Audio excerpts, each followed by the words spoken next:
Test. That works. Good. Let's refresh. Am I live? I'm live. That's live now too.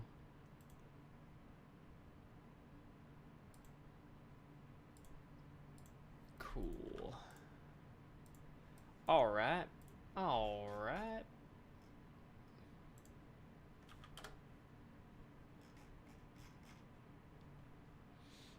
I will pop out the chat here. Here we go. Hello, everybody. Hello, hello. For those of you watching the stream after it's already been uploaded, I'll just say some important things right off the bat, and then we'll get into the main part of the stream. A few things. First, we haven't been doing a lot of we have not been doing a lot of frequent updates, but that's because we're working on two larger updates, one for November, one for December. I don't know if I like kind of feeling like I'm going radio silent for like 30 days at a time, but I think that's probably better to make sure the update comes out good than rushing them out weekly, unless it's like a hot fix, right? Another thing I want to say is I will put out a video probably in January that I'm stopping my YouTube channel. I'll be stopping the website as well. Anybody who's subscribed to the website as a member will be getting their subscription will automatically be canceled for renewal, so you don't have to worry about logging back in and trying to cancel it. What else is there that's important? Also, if you haven't heard, we have a roadmap. We're going to do an update this month. We're going to do an update in December as well. There's going to be a new nation in December. Yep, for free. And is there any other really important things to mention?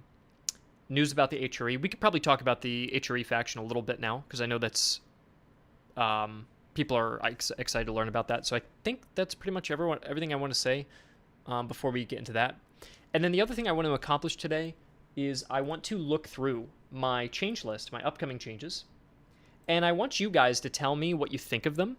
And if there's an upcoming change you really don't like, or you think I didn't go far enough, or I went too far, you let me know. So we're going to review this document. It seems long, but it's not, because it's mostly pictures.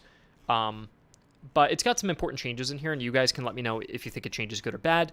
And then what we can do, so I guess we'll talk about the HRE a little bit. We'll talk about my upcoming changes. And then the final thing we'll do today is I'm going to go through my workspace list, and I'm just going to start working on balancing stuff that's been reported to you guys. Like, for example, Seb showed me there's an issue about stamina regen and the descriptions for certain skills, so I'll review that.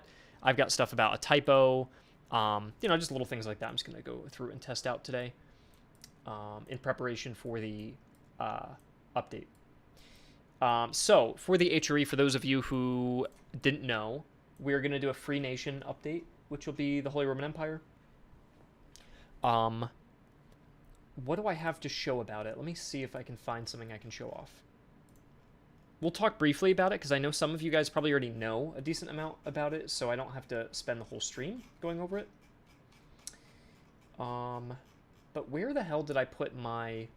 I don't know where I put... Oh, you know where I think it is.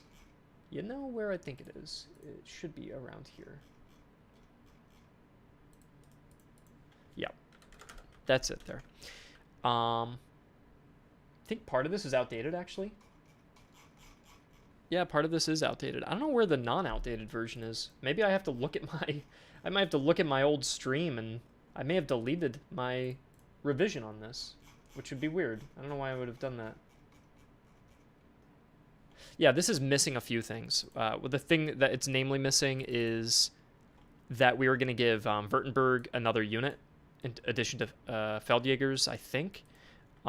That's like the main change here, but yeah, they're essentially getting 2 unit trees. You get a Bavarian side of things and a regular Reichsarmy side of things. We're also working on the doctrines for them. I can't go into too much detail about what these units do, because I haven't fully designed them yet. This is more for December. This update here is December. But it is kind of cool working on some like doctrines for them. We have the Imperial Patchwork Doctrine, which I think... This is outdated. What I'm showing you here is not correct. Where would I have the corrected version? Let me see if I can find it. Aha, there it is. Yeah, so this is the correct thing for the 3 armies and the doctrine that they're getting. But yeah, that picture is pretty cool of the Imperial Patchwork. which is that you'll get combat effectiveness for each different regiment in the army. I may actually make it a morale per different regiment, or for each unique regiment. So basically, you want to have like one of every unit type and have like a very like cobbled together mixed army, and that will make them better. And I thought that would be kind of fun. We've also got a doctrine for the Polish-Saxon Union. This is just a sketch that a community member and playtester had created. But this will give you a discount on light cavalry. We've got the Roman months tax. I think with this is just going to be maybe a discount on resources or items at a shop. I'm not sure yet what I want to do with this, but it's some kind of economic bonus. Again, this stuff is coming in December, so I don't have everything fully designed, but I just figured I'd show off some early preview stuff. This is the sketch of the doctrine for... Actually, I'll show you the fan-made doctrines, because I handed these to the artist because they were so good that he... I say fan-made, it's really a very prominent member named Oberst in our playtesting community who's done a ton of research for the game. So it's more than just a fan, it's, you know, somebody who's been helping out a lot. But this is what we have for the Imperial Register. And the Imperial Register gets you, your first recruit tier units are free at settlements, so you can pick up recruits very cheap because they're free. The issue is that Reichsarmee units are really bad, especially the recruits. They're going to be like royal recruits, and you get fewer recruitment options. And this means you may not even find a recruit at a certain settlement. And it also means by the end of the game, you're not getting these free recruits, and so this bonus kind of expires by the end of the game, so you really have to take advantage of it early on. That's the thing there. And you've got to train those recruits up because they're going to suck. In fact, the Imperial recruits are probably going to be so bad they're going to be like the French royal recruits, and then the land millets are still going to be bad. So they really you have to put in a lot of work to get them going to kind of balance out that doctrine there. This one's pretty cool. The army in exile is like the phoenix rising because the Saxon army was crushed and then rebuilt itself. And it rebuilt itself in exile in Poland. It ran off to Poland, and the Prussians, who had occupied Saxony, had conscripted so many Saxon soldiers that they had formed Saxon regiments, multiple Saxon regiments in the Prussian army. But these Saxon regiments ended up kind of dissolving because all of the members, all of these soldiers of those Saxon regiments deserted almost immediately and then fled into Poland and rejoined the Saxon army that was in exile. And so to represent that, you have way less manpower at settlements you can purchase from. So it's really hard to replenish your troops at towns because you're under occupation. But you gain manpower per regiment while drilling. So the more regiments you have, and when you're drilling, the more manpower you're generating for free. And so let's say by the end game, if you had 20 regiments times 50, 1,000 manpower you're getting daily while drilling. So you're simultaneously training your troops and just generating 1,000, 2,000, 3,000 manpower. So that can be quite strong.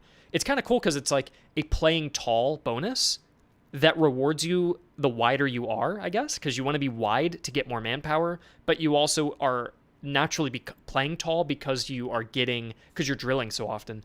And so it's kind of like a nice hybrid that's a very nice balance. You get the experience of a good army through drilling, but you're also just replenishing those losses, and it's rewarding you for being wide as well.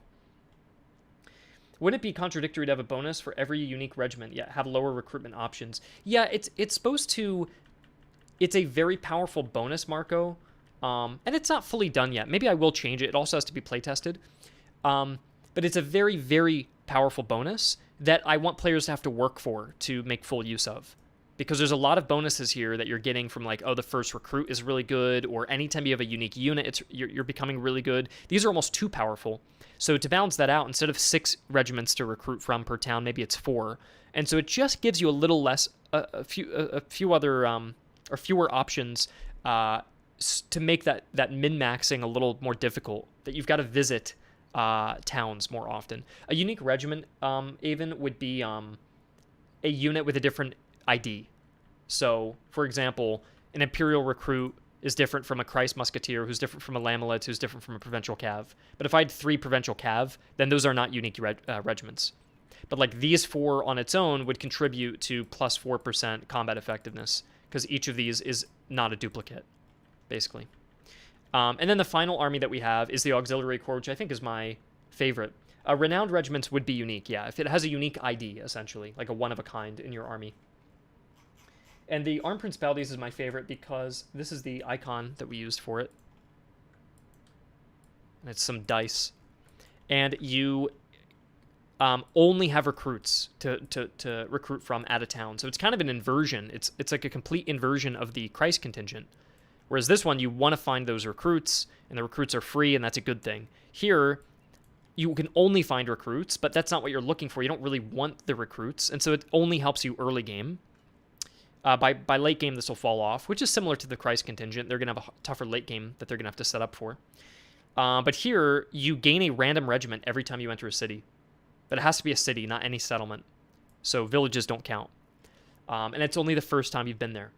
But yeah, these are the bonuses I have in mind for the Reichsarmee plus Saxony faction. This will be free in December. So this won't be in November. This will be in December. Okay. Let's carry on then. And the next thing I want to go over is, and again, I can't answer too many questions because I don't have this fully designed yet. I'm still working on the November update, and then in December we can discuss more of the details. So we're talking about 20 combat effectiveness bonus at max, but you take weaker units for your composition, or you take convenient units and get like 10% bonus. Yeah, that's right. Yeah, I still have to balance it out. Like maybe the 20% is too high, maybe it's too low, maybe it's too hard to get, maybe it's too easy to get. I'm not actually sure yet. I haven't played with it. So I'm going to be super, super open toward playtesting and changing it and just following where the fun is. Like I'll have an idea on paper, and if that idea on paper doesn't work out the way it's meant to be played, then we change it or we, modify it. And so we'll just have to see. And also, once it goes to you guys for free, you'll be able to tell me in December how it is, and then in January, I can do some balance passes to it. I'm sure it's not going to be perfect on launch, so we'll treat it like an ongoing process. That's not to say it won't be finished on launch. It's not going to feel like it's unfinished, untested. I'm just saying, if you have feedback, and I think, and if you guys are right, and I didn't, or if you just come up with a better idea for something, I can just make modifications. Plus, the other cool thing that I want to kick this conversation off with is we are adding Steam Workshop support at the end of this month. It's not going to be perfect at first. That will be ongoing to improve it. But it also means that when I do the Reichsarmee, if there's something that I add that you don't like, or you want to expand on something, or you want to change something, you guys will be able to edit just about everything with the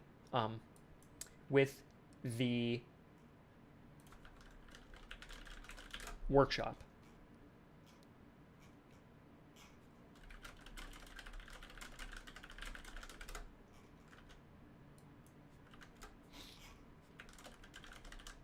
Sorry, I'm just responding to a message.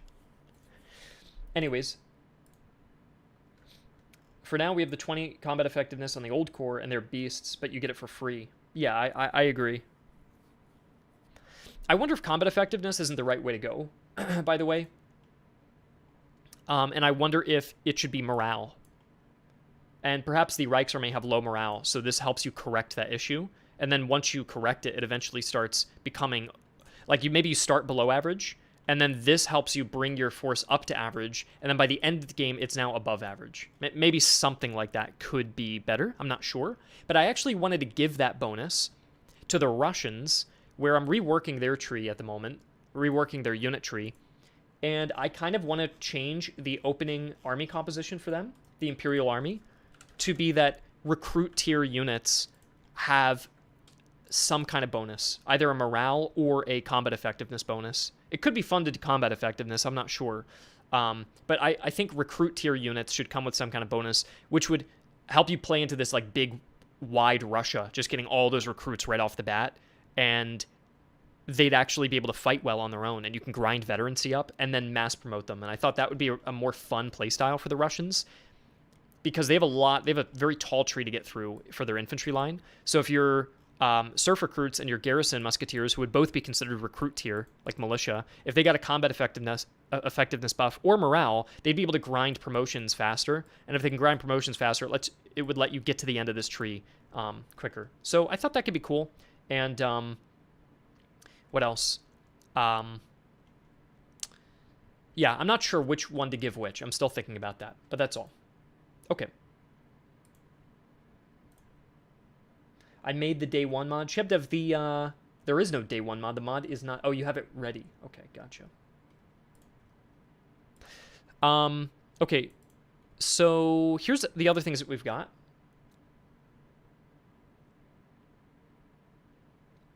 Shebdev, also not... I'm not being rude to you, but you were not part of our team. I'm not part of the team anymore. You were not part of the team.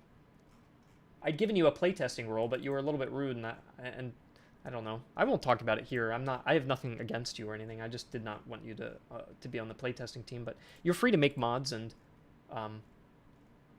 you aren't part of the team though. It's a little weird to say, but it's okay. I'm glad you're here. I'm not mad at you or anything like that. But I have a new difficulty screen, which is this. It's still being plugged in and worked on. But essentially how this is going to work, I'll show you the faction selection. And the thing I don't like right now in the game is that when you start the game, you don't even know what difficulty you're playing as, or what you're playing on. Will there be a modding guide? That's a great question, Ace Pilot. There will be a modding guide, and not only that, I'll show you something real quick. The lead developer made a sample mod for you. So he made a sample mod of the Fire Nation with its own army composition, its own edited officer uniform, its own edited starting items, and its own doctrine and everything. And all of this will be in the modding files for you to look to see as an example. So you can actually get this up and running, and then you'll be able to edit off of this. It's just for fun. It's completely random. It's purely there for you guys to have as an example, to show what the modding tools can do, right? You can make your own busts, you can make your own items, you can do anything. Obviously, it's not meant to be played with. This is just a sample to work as an actual real guide to show how you can edit it. But you guys could make literally anything. You could make a Napoleonic mod or whatever. Yeah. Will you be able to create your own maps and nations? Yeah, you actually can. Yes, you can. I have 50 hours by now. I'm really addicted to the game. My daughter's in the hospital. All I want to do is visit her and play to clear my head. Well, I hope she gets better, man, and I'm happy you're enjoying the game, and that's a shame to hear. I'm sorry to hear that. Can you buff cavalry? It's basically useless. Well, Almighty, what part of cavalry? What part of the cavalry? Because I do have a solution for you. And we're going to get to that in a second, but I'm curious what part you think is useless. And saying the whole thing is not helpful. You know, like, obviously there's parts of cavalry you can get useful, but tell me what parts. Maybe they're too... You know, if cavalry was $1, if I changed the price to $1, would they become useful? Or would the price not even... You know, like, what facet of them or multiple facets contributes to them becoming worse? Anyways, what else did I want to go over? I'm getting a lot of questions. Can you mod resources? You can mod everything. You could mod just about everything. I don't want to say everything. I just mean like anything that's like these numbers here, the doctrines, the items, the units, the busts, the officers, then adding nations. You could add 1 million nations up top. The UI will just continue expanding out. Okay, so let me go through my changes.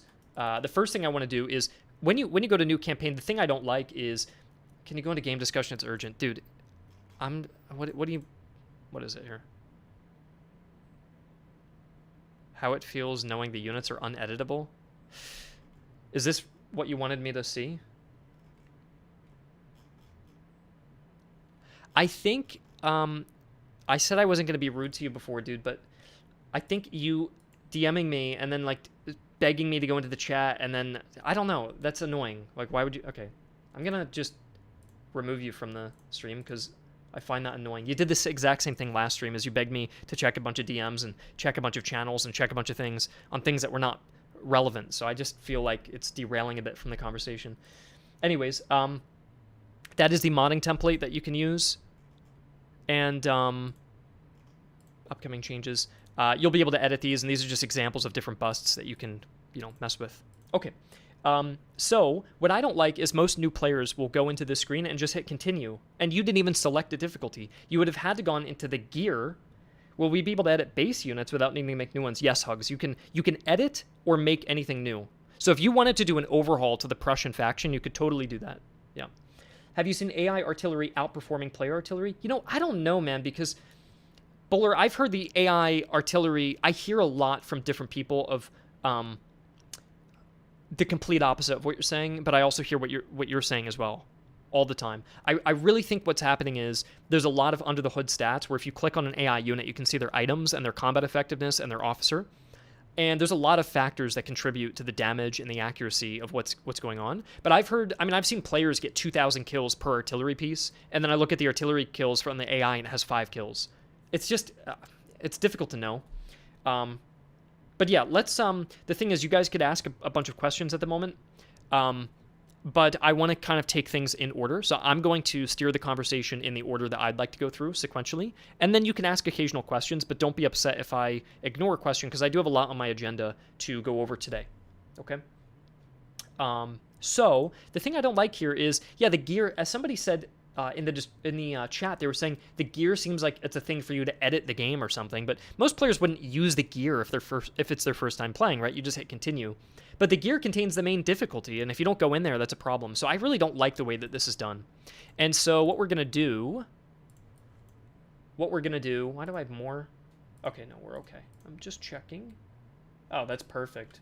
Look at that. We just finished the Imperial Patchwork Doctrine. That's great.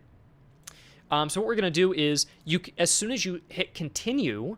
This gear is going to be removed, and the Iron Man will be removed. So when you hit continue, it'll take you to this screen where you'll have the preset difficulties, and you can just click on one and then hit start. So I know we're adding an extra step, but in most games, when you hit start new campaign, you also have to pick a difficulty. And I feel like if you're not even prompted, that's a problem. So I think that this would be nice, and this will say like easy, medium, hard, legendary, and custom.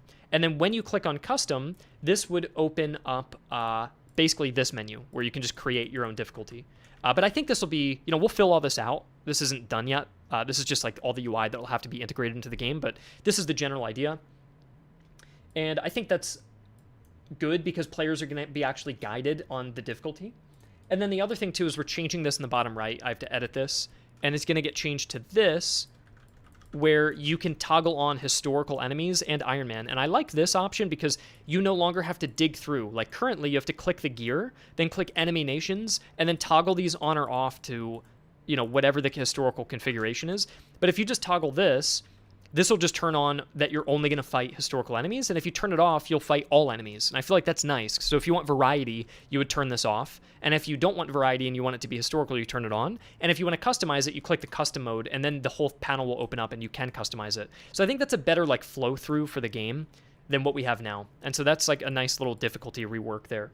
Beyond just cosmetics though, the difficulty itself is also being adjusted. But yes, you can definitely edit, you can definitely customize the difficulty for yourself as well. Okay. The next thing I want to go over is the change notes. And you guys tell me here, let's stay on topic as well. So I don't want to talk about anything else yet. Maybe when we finish the upcoming changes, you guys can tell me what you what else you want to talk about. But for now, I really want to stay on track here. And so what we're going to do is go over my upcoming changes. These are the things I want to change for the next update for November specifically. So, here we are. Difficulty setting changes. The scouting parties modifier will boost the enemy movement speed by 25% instead of 30%. So what I don't like is if you play with this difficulty modifier, the enemy units, enemy armies on the campaign map can pretty much chase you and catch you consistently. And the field armies, you can't even outrun them, even if you're on force march. And it'll probably still be this case, even if it's 25% instead of 30%, but I just feel like they're moving a little too fast. And it was almost comical how fast the headquarters would move, too. And again, I was just saying, guys, that I want to stay on topic. I'm going to go through my change list. So the other thing I'm going to say is I'm going to ignore everybody's questions here. So if you're writing something, it's going to get ignored. And then when I finish the change list, you can re-ask a question, and then I will try to get through it. But I'm not trying to ignore you or be rude to you. I'm just going to say that it will be ignored while I go through it, because I do have 12 pages of things to get through.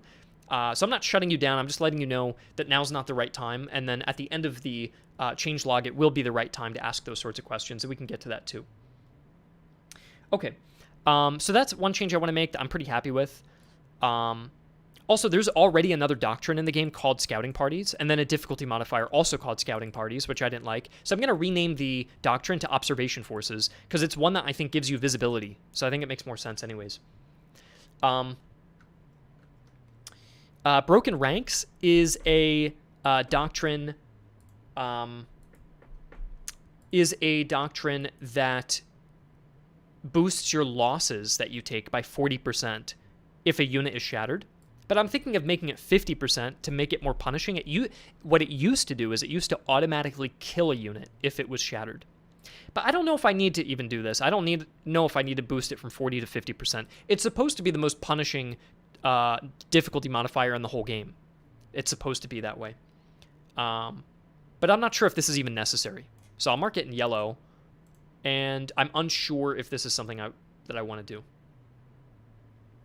The other thing I'm going to do is I'm going to quickly time out all of the irrelevant conversation in the chat, just so I can read through the feedback properly without it getting lost. That's all. And if you want to have like an open forum discussion about how you feel about the game or things you don't like, you can go into our Discord, and so I'll post it there, and that's the correct spot to have debates and conversations. Just for the time being, I won't even time anybody out. I'll just say, just for the time being, I would just try not to have that conversation right now. And in that Discord, you can leave your feedback there and things like that. But I just want to try to keep things relevant. Broken ranks is by far the most dangerous modifier. Yeah, I don't know. Does this even need to be changed then? Should I maybe leave it the way it is? It's already pretty much death. Yeah, I think that I went too far, and I think that I don't need to do this, because I was reading other people's feedback, and they're like, I don't know why this would get. Why did this need to be changed? So I don't want to make changes for the sake of making changes. So I'm with you. I think I'll probably undo this. So anything in red, I'll go ahead and undo. I was already thinking of undoing this, and that's. I think I'll just leave it the way it was. All right, so we have some new maps that I made, and we don't even need to go over this. We'll show you the new maps. There's new like overhead shots of some of them. One's like a forest map. This one's like big wheat fields, things like that. So there's 3 new maps there. That's nice and simple. That's it. Campaign changes. I think you guys will like this. The Act 1 headquarters delayed by 10 days, Act 2 delayed by 15 days, Act 3 delayed by 20 days. So it's actually making it... I used to think that the later acts should have smaller delays because the player will have a bigger army. But the thing is, when you first enter a region, those armies start getting really big that you have to fight against, and the battles take a while, and it takes a while to recuperate. And I almost think Act 1, I have plenty of time. I don't really feel as pressured. I don't know about you guys, but Act 1, I feel like I can snowball pretty well. But by Act 2 and 3, it's like, hey, give me a little time. What if I want to go explore the countryside, or what if I want to go drill for a little bit? You don't have time to do those things. So I do still want to delay Act 1, but I think Act 2 and 3 just need a little bit of a breather. And that was frustrating for me. So, yeah. But I think that's a decent change. We have the next one here, the headquarters movement momentum. Reduced by 40%, which is pretty huge. The HQ currently picks up speed over time, but I'm sure you guys noticed when the headquarters was on the complete opposite side of the map, it would go faster and faster and faster and it would just start flying across the map way too quickly. And so I reduced the momentum. So the momentum it'll still pick up speed, but it won't look comically fast. Which I don't even need the feedback for. I knew it looked ridiculous, and I don't want that to look like that. So we can that one will get changed, because I really hate the way that looks. It just looks ridiculous. Here's the other thing I think you'll like. The second headquarters that appears in Act 3 has its own delay. So look at this. When the second headquarters appears, you get about 20 days, which is not much time. It'll be pretty quick, but at least there's a delay. Whereas currently, when the second headquarters appears in Act 3, it just books it straight to you and then picks up that crazy momentum, right? So now you've got your own separated delay for the second headquarters for 20 days, and it doesn't have as much momentum. And so you actually have pretty much like a month now of buffer time to like go to a town, restock your manpower, drill. So yeah, so basically, just to be clear, the first headquarters is getting delayed, and then the second headquarters has gone from a 0-day delay to having a 20-day delay. So it'll just let the game breathe a little bit. And the other thing I want to mention too, about the difficulty, I'm sure there's going to be people worried, myself included, right, that this game is meant to be challenging. It's supposed to be like a survival in some kind of way.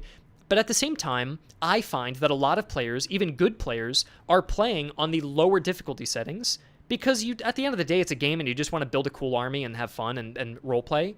And if the game is stopping you, and it's like, if on the default difficulty the game is kicking your ass and really making you min-max, that's not fun. And I notice a lot of people are not playing on like the legendary difficulty, like here. No one touches this.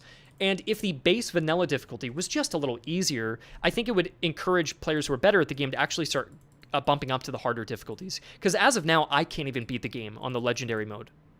And if I can't even beat the game and I worked on it for 2 years, it's like, then, you know what I mean? So I think not that everyone should be able to complete the game on the legendary mode, but I do think it should be a bit more viable.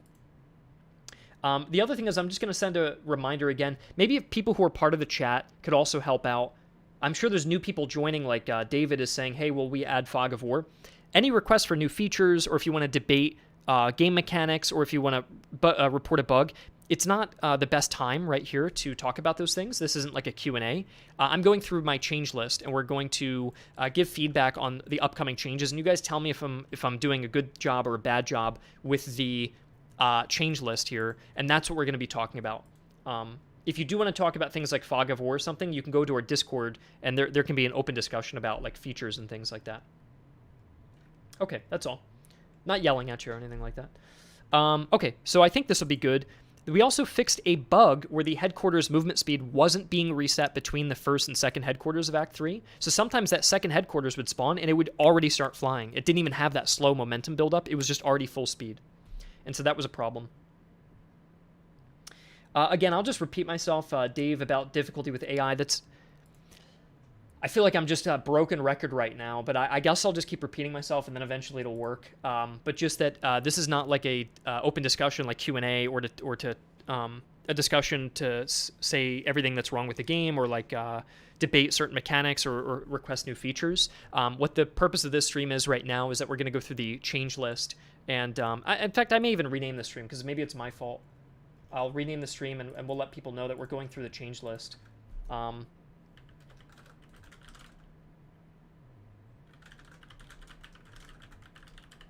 There we go. There. I'm just looking for feedback about the changelog, and I will be ignoring any other feedback right now because I just can't do two things at once. I have to kind of stay focused on one certain thing at a time. That's all. I think the delays are good, but 20 days is a lot. Yeah, I don't know, Steph. That's a tough one. I think we'll have to just play test it, but 20 days goes by pretty quickly. Florian says, I like the undelayed second headquarters because I was caught by surprise and enjoyed the challenge. Yeah, it is a tough one to balance. Maybe we should... Do you guys think maybe we go like 14 days instead of 20? Maybe we could just change... What kind of delay time do you guys think that you want to start out with? It's going to have to be play tested and rebalanced, but what's a good day that you guys think comes to your mind for that second headquarters by default? Like, what would be a good day that you think, you know? Let's see...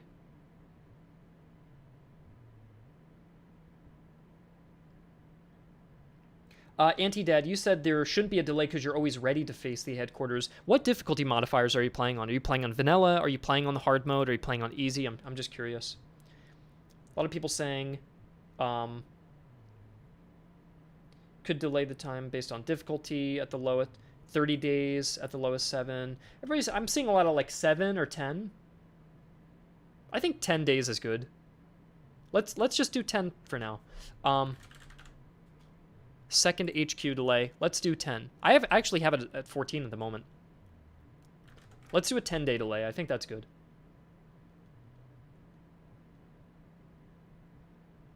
I've been seeing a lot of people say based on difficulty. You know, I don't think the delay should be based on difficulty right now, at least not at the moment. I do a lot of Iron Man 5 modifier runs and can be ready for the second HQ pretty often. Doesn't need to be super long. Yeah, I agree with you, Fun Police. Add a 5-day delay with every difficulty modifier. Yeah, I don't know. I think that what I'm inclined to do is I don't want to program a brand new mechanic about making this brand new dynamic modifier system that changes delay times based on every modifier in the game. I don't want to do that on a whim. That sounds like a big ask at the moment. What I'm really just trying to figure out is like what value to input into this right now. And then if we think this is still a problem later on, that's where we can start discussing like creative solutions on, hey, maybe those delays should be dynamic based on difficulty. But right now, I'm just going to go with a one-size-fits-all because that's, you know, right now I'm not opening code at the moment. I'm just filling out values on a spreadsheet. And so I'm not able to really implement that. But we also don't know how it plays yet. So I think we'll play with it, see how fun it feels or see if it's frustrating. And then we can make that. It's not a bad idea. That's a cool idea to come up with, but I don't think...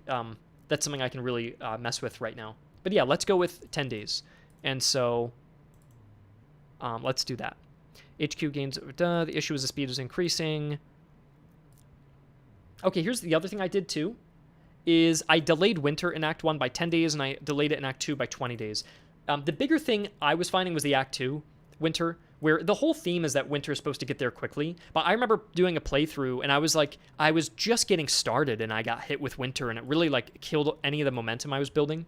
And I was playing with difficulty modifiers, but yeah, I think I just want a little more breathing room. Let me know if you guys think this was too much, 10 and 20 days respectively between Act 1 and Act 2, just pushing it back a little bit further. I don't think I really touched it for Act 3's winter. I'll even show you the winter time.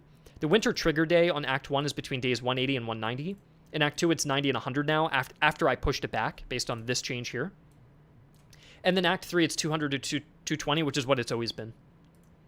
You're not even really supposed to get to winter by Act 3, because that's not the theme of Act 3. But yeah, let's carry on if there's no thoughts or feedback regarding that. Field armies have been changed. Okay, so I'm curious about this. I think Act 2 is mainly about winter, so shouldn't it be 20 days longer, maybe just 10 days for Act 2? 20 is okay, maybe it's 14 instead. Yeah, do you think I maybe went too far? I could go 14 instead of 20. Like we could just bring this down. In fact, I could just do 10 and 10. Winter delayed in Act 1 and 2 by 10 days.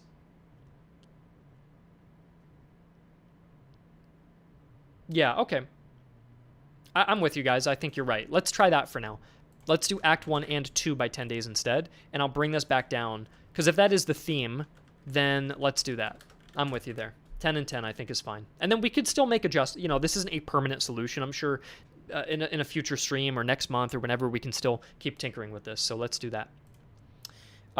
So here's a big thing. I'm going to talk for a little bit on this. The field armies, I've made a lot of changes to, and I'm not sure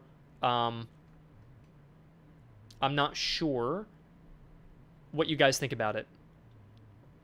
But here's what I have here. The field armies have been changed drastically. They now dynamically get pushed back from when they'll appear on the map, depending on the last battle you fought. So for each battle you fight, in Act 1, for example, they get pushed back by 20 or 30 days. For each battle you fight in Act 2, they get pushed back by 20 to 30 days. And by Act 3, they're getting pushed back by 30 to 40 days per battle. So this means the field armies will only really ever come after you if you've been avoiding battles and not fighting at all. So it will now be useful if you're stranded out in the wilderness with low food, no patrol armies to fight, and you'll want to take a fight with a field army for the prisoner rewards, because if you haven't been fighting battles, then they'll spawn. So overall, they'll appear less often, and if you're fighting patrols frequently, they may never even appear in the region. Yeah, let me know what you think about this. Is that too much time that I'm pushing them back by? I guess the only thing I don't like is I get battle fatigue when I just beat a patrol battle, and then I finish the battle and I take 2 steps forward, and then a field army runs up and chases me. That's just me. So if you guys disagree, I don't have to do that change at all. I could revert that entire thing completely. I just don't like feeling like I finished a battle and then something appears right in front of me right after I finish the battle. That's the reason I don't like it. If you guys don't find that issue, if you don't find that to be as much of an issue, I don't have to make that change, because I know that's maybe a bit controversial. I think it's way too much time, but the idea is good. Maybe a shorter delay. Yeah, it could just be a shorter delay.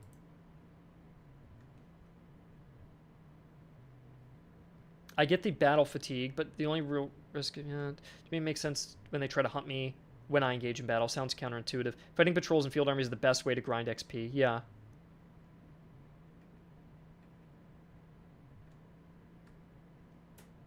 Okay, that's fair. I think you guys like the way that the field armies work. They need that pressure. That's fair. I barely find enough field armies in Act 1. Right.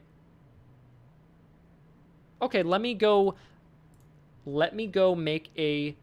I'm going to make this in red. And I'm going to leave a note for myself. And I'm going to say to Thomas... I was wrong on this. It seems like the community feels the opposite way. I need a separate, defined iterative delay field. Okay. So, yeah, it seems... Okay, you know what I'll do then is I'll probably undo this, but I will keep the idea of delaying it a little if you fought a battle, but maybe it's by like 5 days, just so you're guaranteed to be able to reach a town or something if you just fought a battle and you need to go buy new ammo or drop off loot. I think that would be nice. But getting pushed between 20 or 30 days and then never engaging in those battles, that's probably too much, I think. So I think maybe like getting delayed by like 5 days would just be nice, so they never appear back to back in that way. I feel like the game is lacking enough armies hunting you. Okay, yeah, that's interesting. And then Riftwalker, not sure how it is, but the field armies can be more common if you raid settlements more often. Yeah, I think people saying they wish there were more field armies, it seems, or more challenge from them. Okay, that's interesting. The other thing, let me know what you think about this as well, that field armies were reduced in strength a little bit, so they feel more like lifeline armies. Instead of feeling frustrated that you're hit with a giant field army, they are just only marginally stronger than a patrol, so they feel just like a tougher battle, but one that you're glad to see because you can beat it and kind of get back on track. Do you like that, or do you like the current strength of the field armies? Because I don't have to change it. I could actually leave them the way they are, or I could make them a little bit weaker. What do you think? This is the one part of the changelogs that I feel one way, but I know the community is going to feel a different way, and I don't want to impose how I feel about it onto you guys.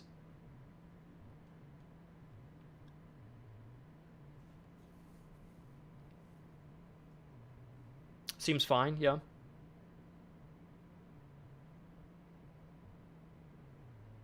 Okay. Then I will go back and take a look at what I had it at and not mess with it if it's not feeling broken. Doesn't need to be changed. The field armies are fine as they are. Yeah.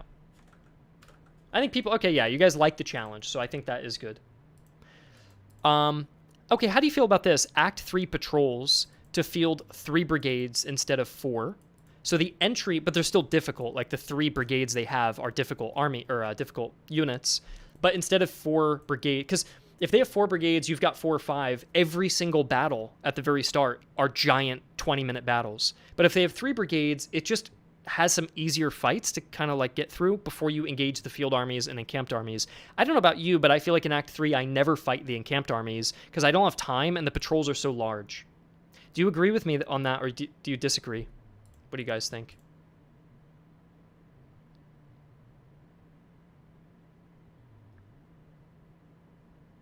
Do you like the, I feel the same. Let the first few ones on the left side be easier and they get a little harder. Act 3 is where I get the most battle fatigue. Yeah, patrols are too big. I agree. And then I think it'd be more fun in Act 3 to fight the encamped armies and the field armies, which currently I never even really... Yeah, you should be fighting the field armies. Okay, yeah. Yeah. Good. Okay, so we're aligned on that. And then I'm also going to write your guys' feedback here. And I'm going to say people are saying they wish in Act 3 they were fighting field armies and encamped armies, but instead they've got these giant patrols that don't even feel like patrols. So that's kind of the theme, is that we'll make the patrols a little easier, but maybe the field armies could be a bit more common so you can find them. Yeah. Okay, that's good.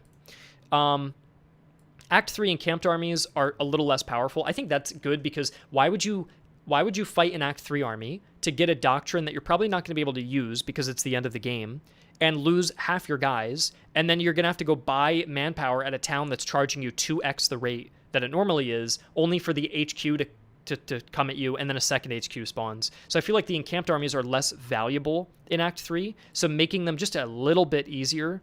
I think right now they're almost as hard as the boss battle, which is like, why would you willingly go fight that and then lose half your force?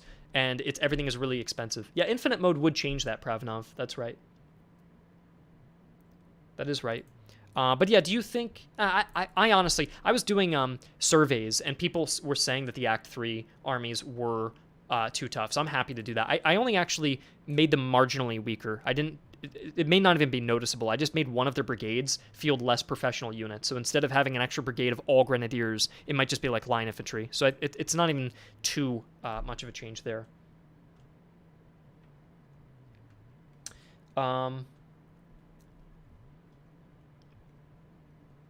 Let me think what the next thing is.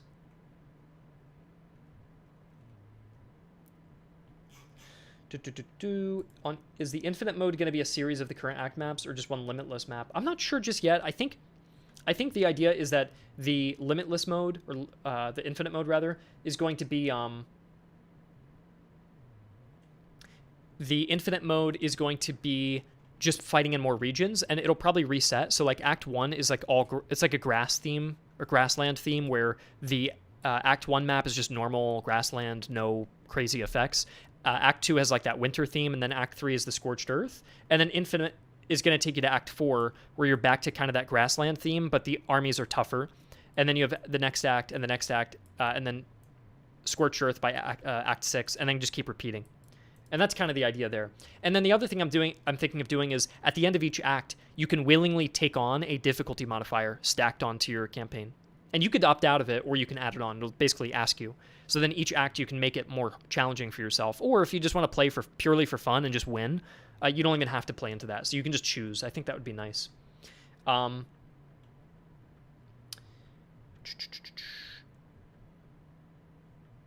What else do I want to say? Yeah, it's difficult though because your army is going to be maxed out, so there's not going to be that much progression. Florian, I kind of am doing already what you're saying, but I don't know. Like, could it be more cavalry and light infantry? I think that if the patrols that you're fighting are a bunch of cavalry and light infantry, and that's most of the battles you're fighting, and the AI is the most I think the most complaints are about how the AI uses its cavalry and its light infantry for that matter too. It's just going to make the battles much you're just going to charge down the light infantry and shoot their cavalry and then just repeat that for every single battle. But right now it's just random. It's random what you get. You might get a bunch of light infantry. There's even a chance in Act 1 that you get an all cavalry patrol. So I don't know if that's a popular request. I can consider it, but I feel like that would just be making the battles maybe less interesting if they're all playing this kind of the same way in that way. I'm not sure.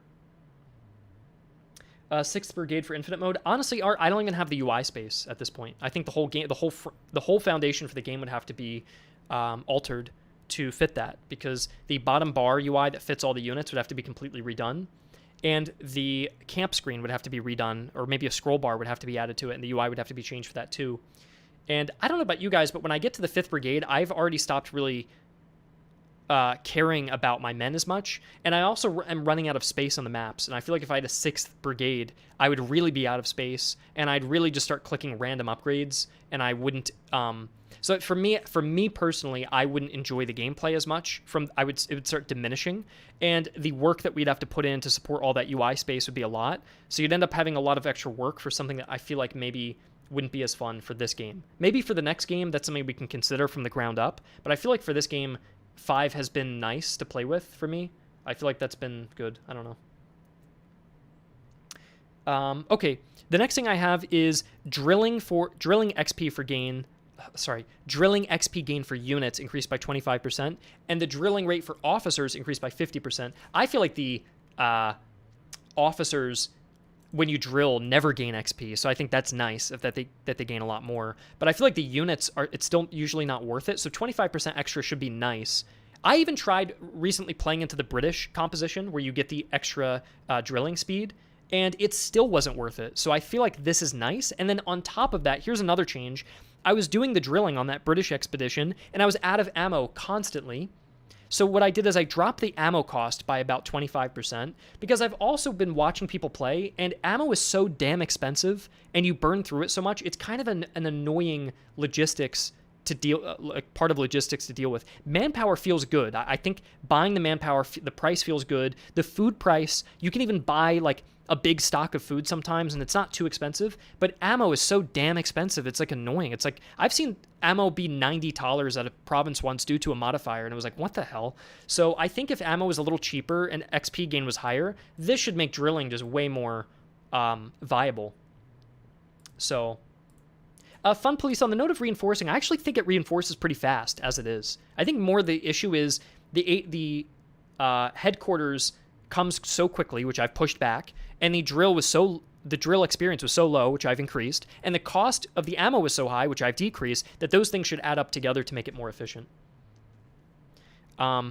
I'll actually be able to afford items. Yeah, that's what I'm thinking, Jared. And on that note, I'm actually going to pause here, and I'm going to jump down real quick, because this is maybe controversial.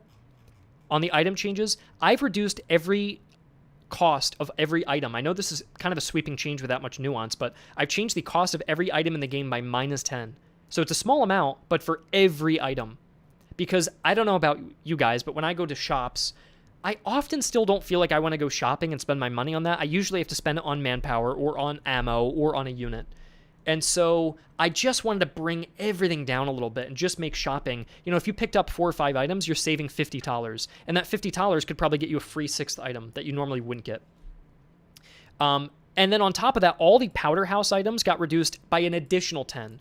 So -20 in total. So all the grenades and ammo types are even cheaper now as well. So yeah, I think just making it cheaper is nice. And the cool thing is, like Fun Police, what you're saying is I only bought stuff late game. The cool thing is this disproportionately affects the worse items.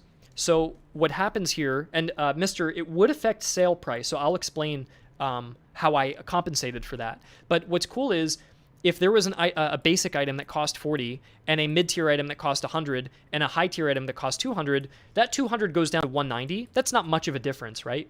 That 100 goes down to 90. Okay, that's nice. That's like a 10% discount. That 40 goes down to 30. Okay, that's like a 25% discount. That's pretty big. So the discount is more felt toward the cheaper items at the basic scale, which is good because I never buy basic items. I only buy excellent items.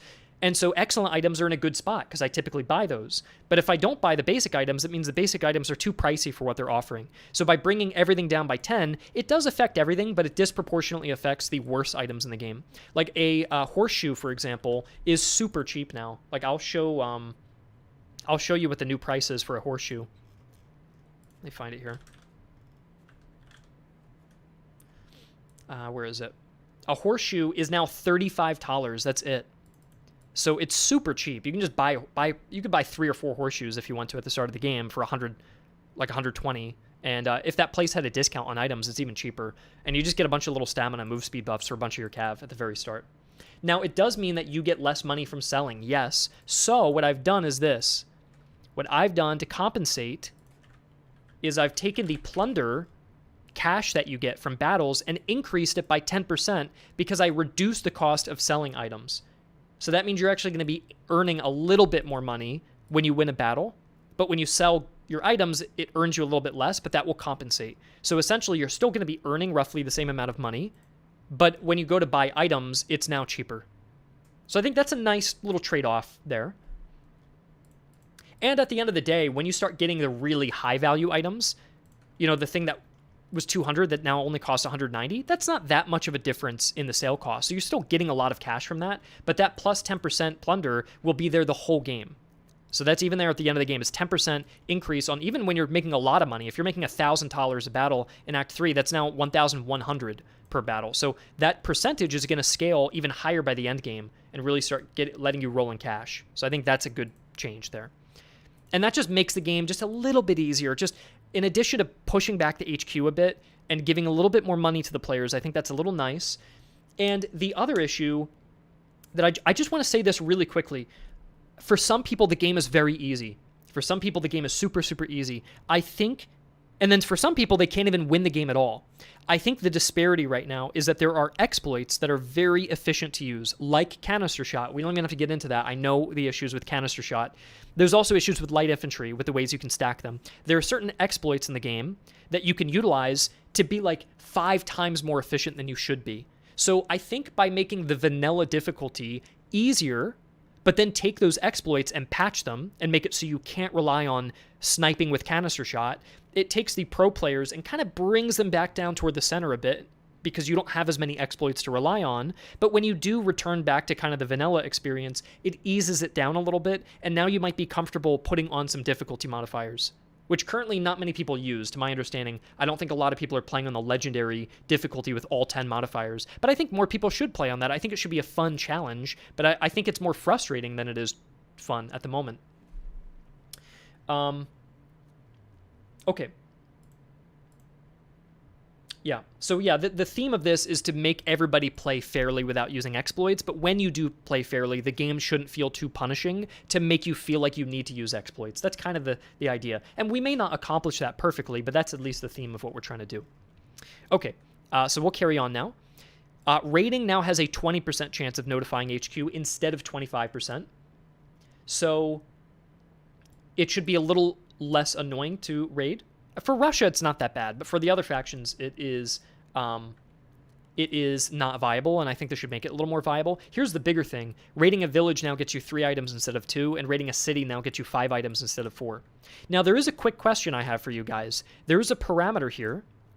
First of all, you can tell me if you like that change or not. I think I did a big poll with hundreds of people, and they said they liked that change. But my other question is, I can actually change this on a region-to-region basis. I can define how much loot a village and a city get in Act 1, Act 2, and Act 3. I can actually define how many items you get. Now, the quality naturally does increase over time. But I thought, does it really make sense that you'd be getting more or less items between acts? Probably not. So I made it the same for each one. In Act 1, it's always 3 from a village, 3 from a village, 3 from a village now, when I increased it. And then I increased it at cities, now it's 5 for a village, or sorry, 5 for a city, 5 for a city, 5 for a city. But I could change it. I could make it like 6, 7 or something like that. Oh, uh-oh. I said those numbers. Uh-oh. Or I could go 4, 3. But I think making it universal is fine because the quality is going up. So I don't think I need to change it. The price ceiling for officers was reduced slightly. This is a really marginal change, but I made the max officer rank. It used to be up to $700 you could pay for a high-tier officer. Now it's $650. So I just took the highest amount that you're paying for an officer because it's a random range, and I just brought that down a little bit. So by the time you're getting to Act 3, you're not like spending all your money to get an officer back. And then speaking of that, I created a wider array of officer ranks in Acts 2 and 3, instead of all of them being higher level. Because sometimes in Act 3, if you're desperate, you just need a cheap level 1 officer, just so you have something. And so previously, they weren't even allowed to spawn. Only like high-tier officers were. And now I just allow more of a variety to spawn in. And I think that's a decent change there. What's the other thing that I did? Let me just make sure I didn't skip anything. No, we're good. Okay. Now we get to battle changes. Here we go. So, the player supply wagon that was being shattered randomly led to a lot of frustration. It was a bug that's been fixed. So, the random shattering supply wagon is already fixed. That's done. Fix a bug that let you target enemy units who are blocked using canister shot. So you were able to exploit by firing through multiple units in order to hit somebody with canister shot. That's fixed, so that's not going to be in the game anymore. I've increased charge damage flanking from multiplier from 1.6 to 2.4. So it's most noticeable if you're charging into the flank of an unbraced unit. But when I tested it and I was charging a braced unit in the flank, it wasn't so potent of a change. The value sounds extreme from taking it from 1.6 to 2.4, but when I tested it, I was only getting like an extra 6% kills when I was rear charging a braced unit. That amount is way higher when the unit is not braced. So if the unit is like walking or hasn't been halted for a while and you rear charge them, you kill a lot. The morale multiplier has not been changed, but the kill rate has. Now, kills do lead to higher morale loss, so it will in effect lower morale. But just generally what I've done is I've just made a bigger reward for rear charging and side charging. Now, here's the more controversial change that I don't even know if I want to... I could undo this. I could very well undo this. Is I've reduced the amount of damage, the HP damage, that you do when you front charge from a 1 times multiplier, which was nothing, to a 0.7 times multiplier. I was noticing when 2 cavalry units would front charge each other, they were dealing a lot of damage. So this guy went down to 285, that guy went down to 334. On the right, you can see he's now 348, and the enemy is 314. And on the left example, he's very close to never coming back and shattering, just on that 1 frontal charge. He was at full strength. Both of them were at full strength. And maybe if this guy took a little bit of extra damage, he'd go fall right under the threshold. But with this change, this guy actually has a little bit more room that he could rally back. Because the front charges, when 2 cavalry units are both front charging each other, it's very deadly. And so I just wanted to make frontal charges a little less deadly when both units are expecting the charge, that less people die. But I don't know if this is necessary to make this change. I feel like I like the flanking damage bonus, Yeah, this will nerf the AI because they like to frontal charge. Yeah, we do want to fix that, but I do agree that this would disproportionately hurt the AI. So maybe this is unnecessary. Do you guys think it's an unnecessary change? There's an issue there, but I don't know if that's the fix. Yeah. This will impact more the AI. Yeah, okay. Let's hold off on it then. And let's hold off on it. And I will leave a note for myself. And I'll say the change is more that when 2 units charge each other, they're dealing too much damage, not that frontal charges are too powerful. This would hurt AI most. So, yeah, I'll leave this in red and I'll go revisit this. I do agree that I think maybe this would have unintended consequences. Here's another thing I did. The officer death chance threshold got reduced. So, previously your officer could die once the unit was below 50% HP, and then the percentage chance of that happening would happen every time it takes a hit and increase over time. So once you hit 50% HP, the chance would dice roll once, then dice roll twice, then third time, then fourth time, and the dice roll is getting higher every time. So the lower that HP is falling, every time you're getting hit, it's rolling the dice and increasing that chance over and over again.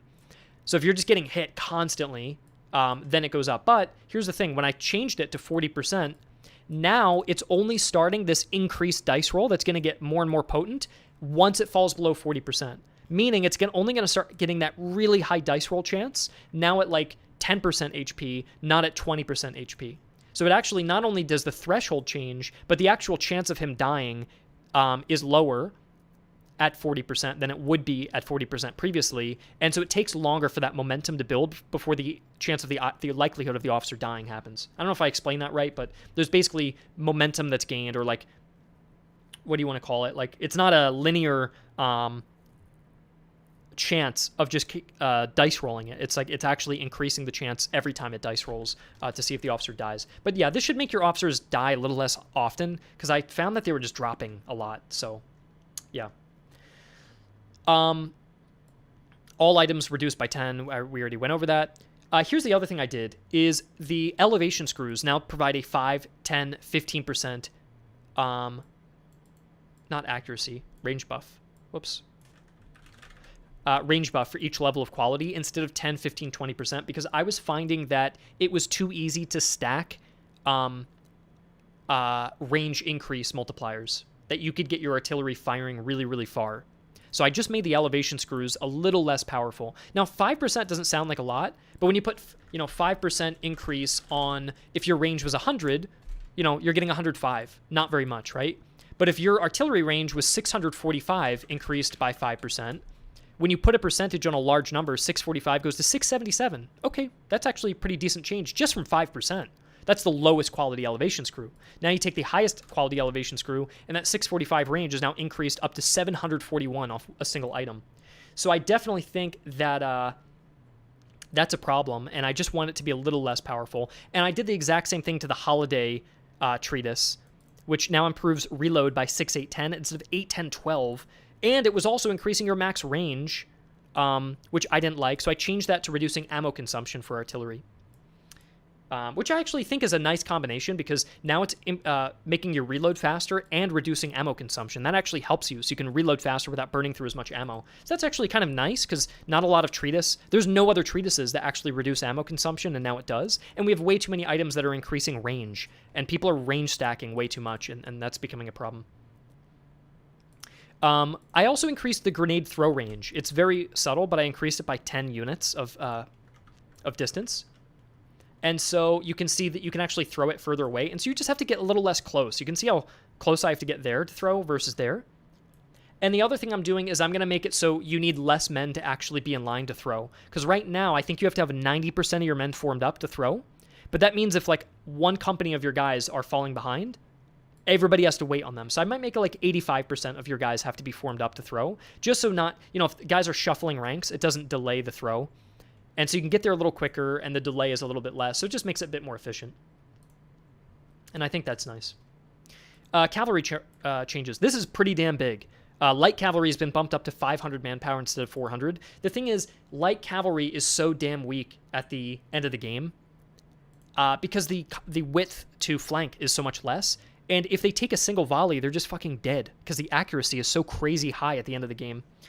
And so I think that changing this just gives them a little bit... I know it's not really going to change their combat performance that much, but it does mean they can eat an extra volley on the charge before they fall down in strength pretty considerably. So instead of charging with 400 men, getting shot, and they have 300 guys left, taking on 1,300, now they're at 500 charging in, they take a huge volley, they're down to 400. And so at least they're at an okay strength to fight that battle. So I just want light cavalry to not be bad. Here's a more controversial change that I have not done, which I'm just curious to pitch by you guys. Do you have any thoughts?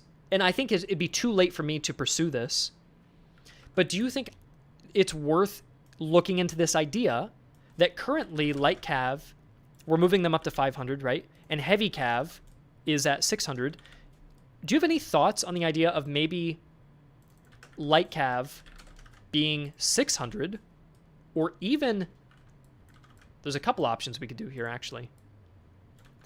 And heavy cav being 500, but maybe even the heavy cav, you know, receives a morale buff or melee buff, question mark, if they're going down that much. You don't want them to feel useless, right? Or potentially a more extreme idea. I can show you what it was historically. A more extreme idea could be light cav could be up to like, I don't know, like 800 guys or something a little ridiculous. And heavy cav could be either 500 or 600, and then get those this, and then this would get receive a morale debuff or melee debuff. That's another option. And so the idea behind this is Battle of Zorndorf.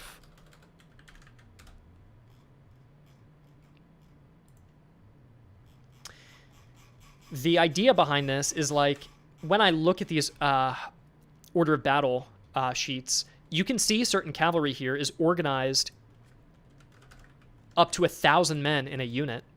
And then the cuirassiers are like 700, even down to 400 for a garde du corps. So like the heavy cavalry are more expensive and smaller, but they hit like a truck.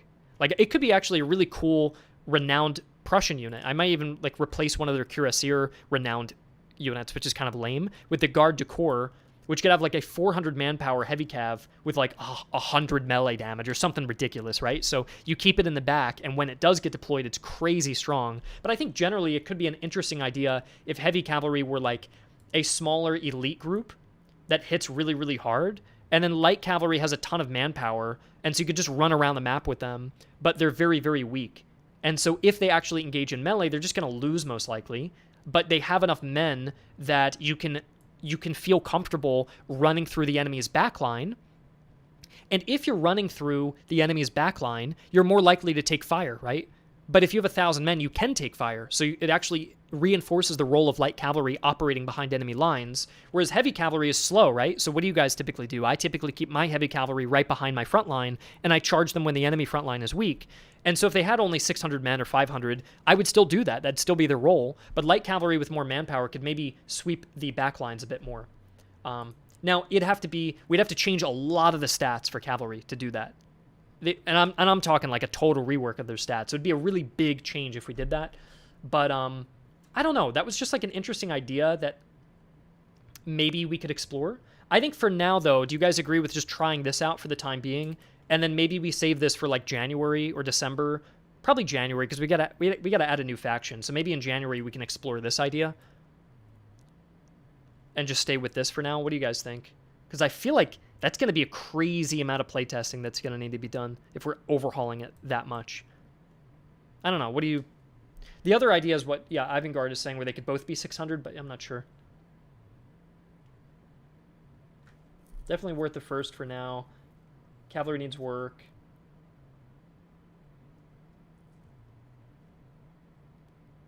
I like the long-term idea. It's definitely too much to do now. Yeah, I agree. We need the collision correction for Cav. Yeah, that's on our list. That is on our list, where they're getting stuck right now. I don't like that they get stuck and you have to keep right-clicking. So that'll be fixed. We're working on that. 800 light cav would be awesome, yeah. Playtests would show. Yeah, I would need to do a lot of extensive playtesting. Cossack. Yeah, cavalry sizes could be more varied. I do agree that that could make them more interesting, because right now they're very uniform. But I feel like we got to save that. Maybe the theme for like January or February could be a cavalry rework. But I feel like that'd be better. Wouldn't it be more fun for you guys if for a whole month we just like really honed in on playing the hell out of cavalry and playtesting it and rapidly iterating it, and had like a beta branch up where you could keep testing it, rather than trying to squeeze that in with a brand new faction and modding and all these changes all at once. So I feel like that's something that we should all... That'd be a fun month for us in January, February, where we all get on and we're just like mass playtesting the cavalry and trying to make it super unique across all the nations. I think that's probably the better way to go. Okay. Quality of life, we added a hotkey for locked melee, which was missing previously, so we fixed that.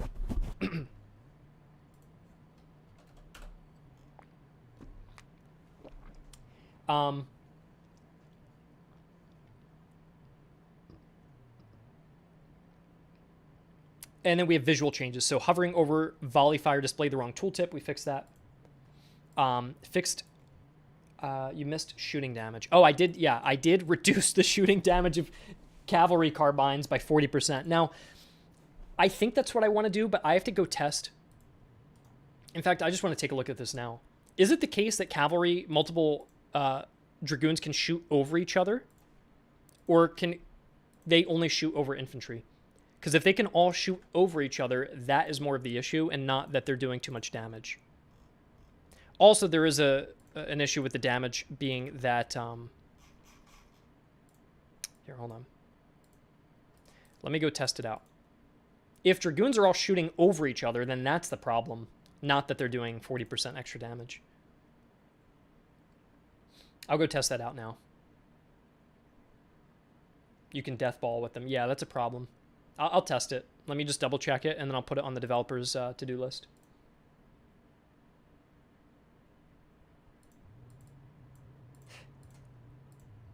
Okay. So let's grab my dragoons, put them on top of each other there. Okay. Can they all shoot through each other? Yes, they can. Oh my gosh.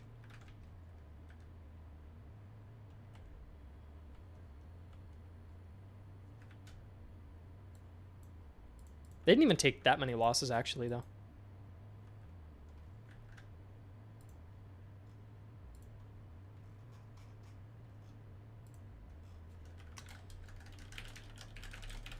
Oh, you know why they didn't take many losses? It's because I already reduced the damage by 40%.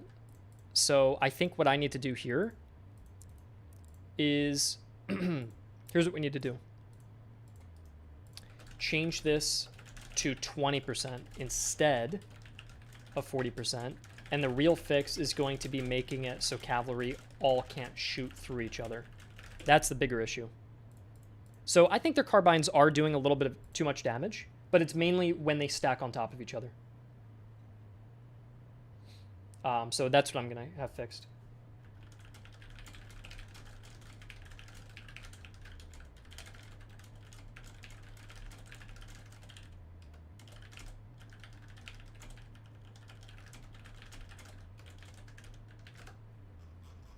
Sorry, 1 second. I have... Okay, this is the first implementation of the UI, which got added in. Good, so we just have to scale it, obviously, but yeah, we're just getting that part done. This is cool, too. You have your difficulty settings.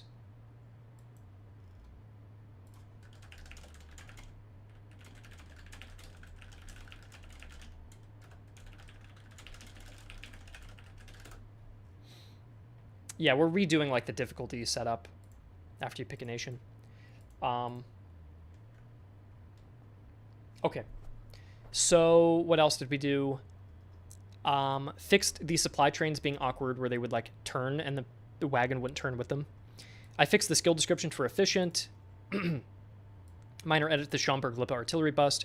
I added wallpapers into the supporter edition pack and added a few songs that were missing to it as well. And then we added trading cards and profile backgrounds for the game. This part, I think you guys will see. Griffin, our cav volleys doing a lot of morale damage. Seems to be the issue when I use them. They insta-route. Are cav volleys doing morale damage? I don't think they do a disproportionately high amount of morale damage. I don't think so. But yeah, I think the fact that they can all shoot through each other and get really close, and they're probably firing on the flank, is why they're... If you flank fire, you get a huge morale buff. So it's probably because you're circling around and firing in the rear that you're doing all that extra damage. But yeah, here's something I'm really, really, really happy about. I think you guys will be very happy with this too. Look at this. The AI advanced, and no one crossed lines. They advanced up, and then they just broke off and fought me. Nobody crisscrossed. Look, it's not... This guy did not start wheeling across the whole front line. And look at the minimap. Like, they're all just fit in. Now, they're not in a perfect line, but that's because, like, this guy, for example, has a Jaeger rifle. So it's kind of cool because the AI actually kept him in the back, and he's able to target way far away, which is really cool. But look at this change. I mean, look how much better that is. So the AI should not be exposing their flanks to you as much, and that should be much, much better. The AI behavior was fixed, so the artillery no longer pushes ahead of the main force. That's also been fixed. And we are definitely, by the way, we are going to... Everything with grape shot, canister shot, buckshot, that's going to receive its own section here. I just haven't done that yet. That's going to get its own change. Because it's way too strong. It's going to be additive and not a multiplier, which I like because it means that buckshot on a crappy unit will be better, and buckshot on an overpowered unit will be worse. Because if it's additive, if you had 20 accuracy, and you're adding 20 accuracy, you're getting 40. But if you had 100 accuracy and this is like an elite unit, you're still getting 20. So now you're up to 120.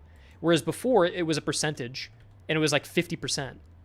So you're getting 50% on 100. You're getting 150 accuracy from buckshot. That's crazy. And if you only had 10 accuracy, if you got a 50% buff, what, you get 15 accuracy? That's nothing. So I think it should be additive, not a multiplier. And that's going to happen to the grape shot, canister shot, buckshot. All of those things are going to get fixed. You also won't be able to shoot it through enemy units. That's going to be fixed as well. It's probably going to have greater range drop-off. So if canister shot is firing at its max range, it's not going to be as powerful. There's going to be a whole bunch of things, especially with the Jaeger rifles. If you use buckshot on a Jaeger rifle, it'll have a great drop-off and basically be doing nothing back there. So I think that all of those exploits are going to be fixed. By the way, that 20 number I just threw out at random. That's not a real number. I just threw that out there. I don't know the exact values because I haven't done the balancing yet, but that will get its own section.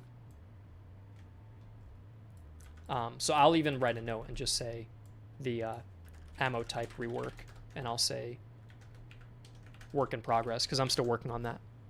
Also, there's a new AI item selection system. So the AI are biased toward equipping certain item types based on their unit class and which act the game is in. So they're going to choose items more optimally between acts. I really like this because how many times have you guys... I mean, I've heard this a lot, that they'll say, hey, I always outrange artillery because the AI artillery never knows how to equip the right items. So now the AI artillery has a bias towards equipping things like elevation screws or gunner's implements or canister shot. And that bias is a little lower in Act 1, so they're a little bit more suboptimal in Act 1. They're not going to have all the best items in Act 1. And as each act goes forward, that bias increases, and they optimize their item selection to the point where I even made it so it's even based on the army type you're facing, and I made it so that that percentage chance of optimizing your items is a 100% chance in Act 3 boss battle for artillery, so they will be the most optimized for that final battle. Because I found people that were saying, why the fuck is an AI artillery piece in the Act 3 boss battle bringing a 6-pound iron gun? But now they won't do that anymore. They're not... because before it's just a little dice roll and it wasn't weighted or anything, but now it's got all this additional math where it's like, what act is it? What type of army is it? What type of unit is it? What type of item category is it? And it's factoring in all those things to actually create. Now, here's the thing. I still let them make mistakes because I think it's funny. So I even let them... like, I had an artillery crew equip alcohol, which is obviously not good for them, but I think it's funny that the artillery crews are drinking while they're on the job and they have less accuracy, and some fun little things like that are like, I didn't want to remove that because I remember laughing at that when I saw that in game, and I'm like, I don't want to rob that from someone else if they ever caught that too. But that being said, they will generally try to optimize the items. Like Cavalry especially is now going to highly prioritize things like the saddles and horseshoes and carbines. I even made it so by the final Act 3 battle, all light cavalry has to bring a carbine upgrade. That's like not even negotiable by the very final battle. So I do really like that. Even the primary and secondary weapon upgrades are also based on a weight. So there's less of a chance you find recruits using a fucking Jaeger rifle early game, but a way more chance of a light infantry unit getting a weapon upgrade. There's also less of a chance of the light infantry getting a bayonet upgrade. So you might find more light infantry with a crappy bayonet, and then heavy infantry has a really high chance of getting a bayonet upgrade. So you might find like grenadiers with super heavy, excellent quality socket bayonets. So again, it's just more optimizing with the different types of units and unit types and that sort of thing. And so this is a nice little sprinkle of AI changes that'll make them more competent, I think.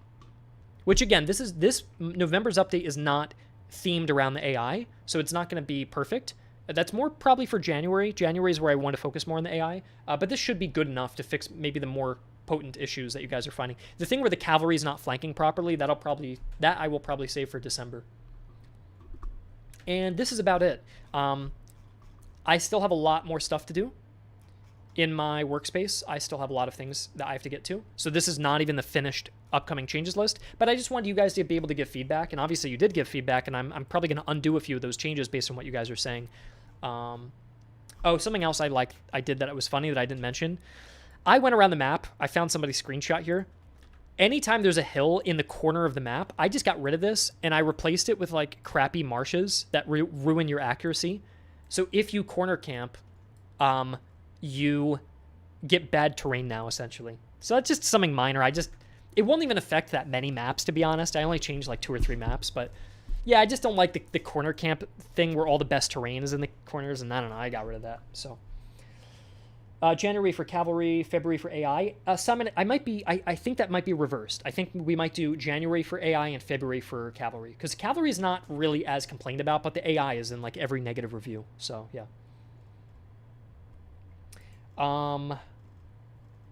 Pretty sure it affects like 1 map. Yeah, Shori, I only changed like 1 or 2 maps. I changed barely any of them. And that's about it, guys. What do we want to talk about next? It's already 6 o'clock, so I've got about 20 minutes left, but I did just want to go through the change list. AI was pushing forward its artillery, getting killed. Bro, at least in Master Command, the AI knows how to shoot its artillery. Yeah. What do you guys think? I have a couple fun, well, I guess it's not fun, but I have a couple interesting points of conversation before I leave that I think is more interesting than going over the changelog. I have 2 questions for you. Number 1, first, do you think it's okay that the player count, this looks pretty good, but when you zoom out, do you see how the player count is kind of going down? Is there like a bar chart I can view for this? Or is it a line chart? Well, anyways, is there a reason, do you guys think that the player count has gone down? Do you think people are waiting for an update? Do you think people beat the game and that it's normal?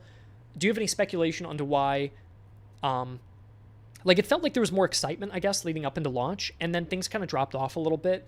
What do you think kind of like the biggest issue is for people to come back? Do you think it's mainly that they're waiting on updates, or do you think they kind of experienced the whole game and, you know, you beat the game once, why do you need to play it again?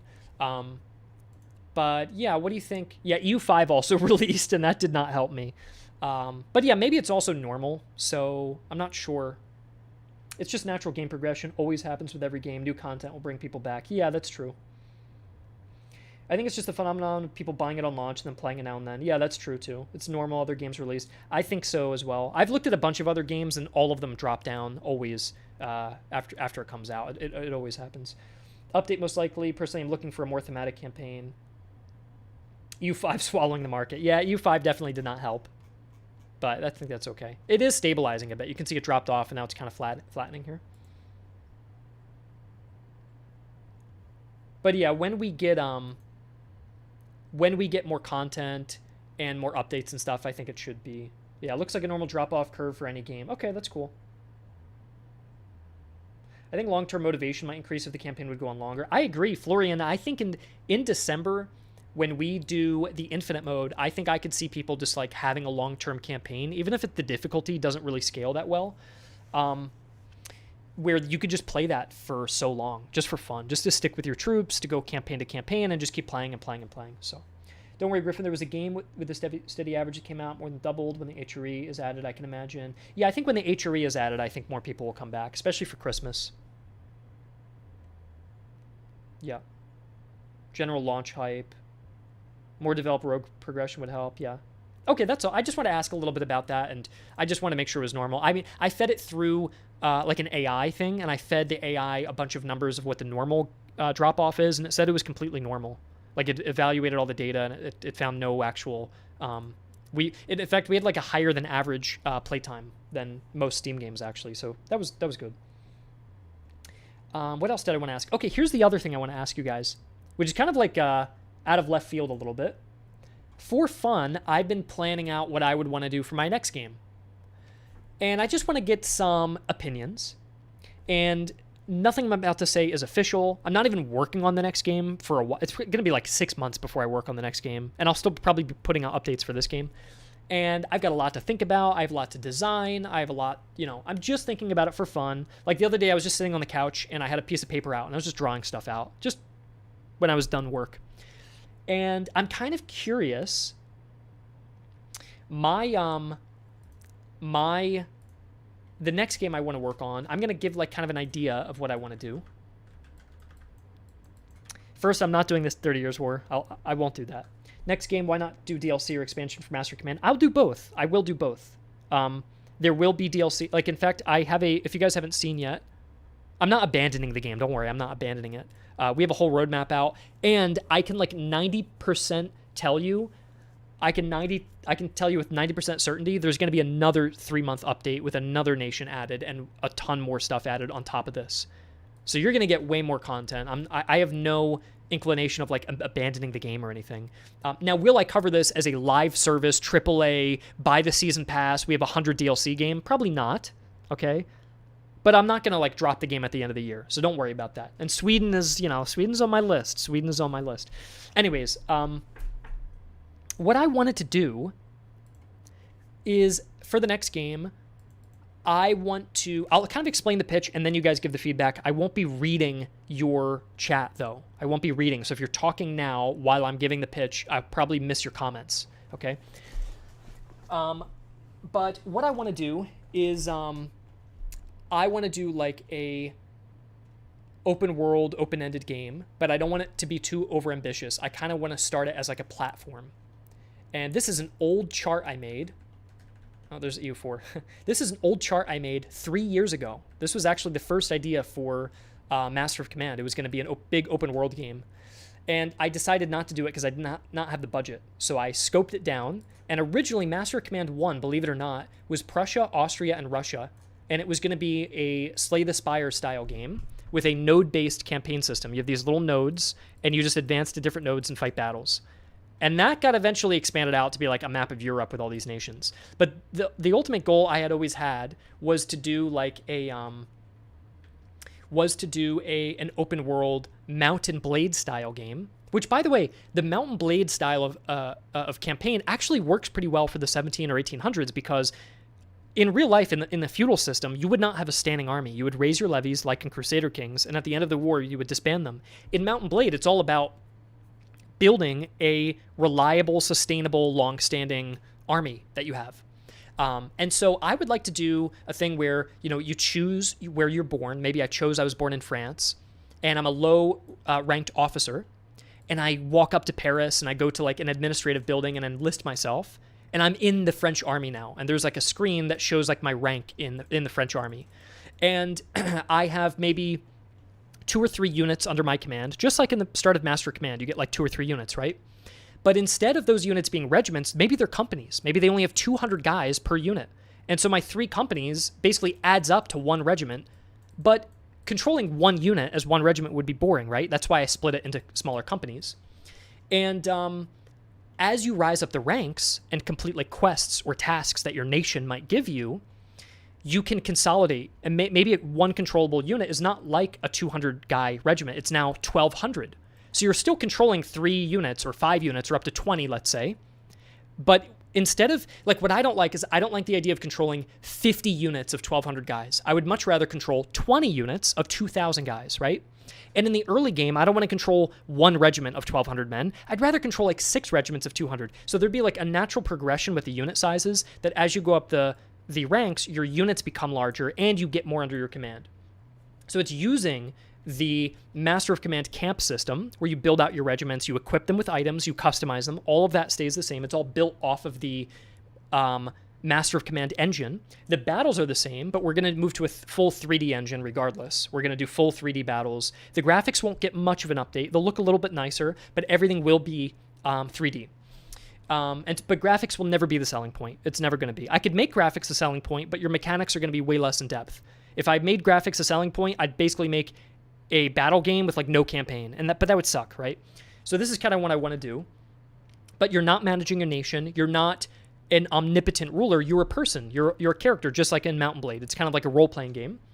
And you can move around town to town, and maybe local villages might have quests for you and say, hey, look, there's a peasants' rebellion. Can you go take that out? And you might do that and get some loot, and you have this kind of like lower level. Here's like the chart I made of my gameplay loop, which is, this is like time, and this is power.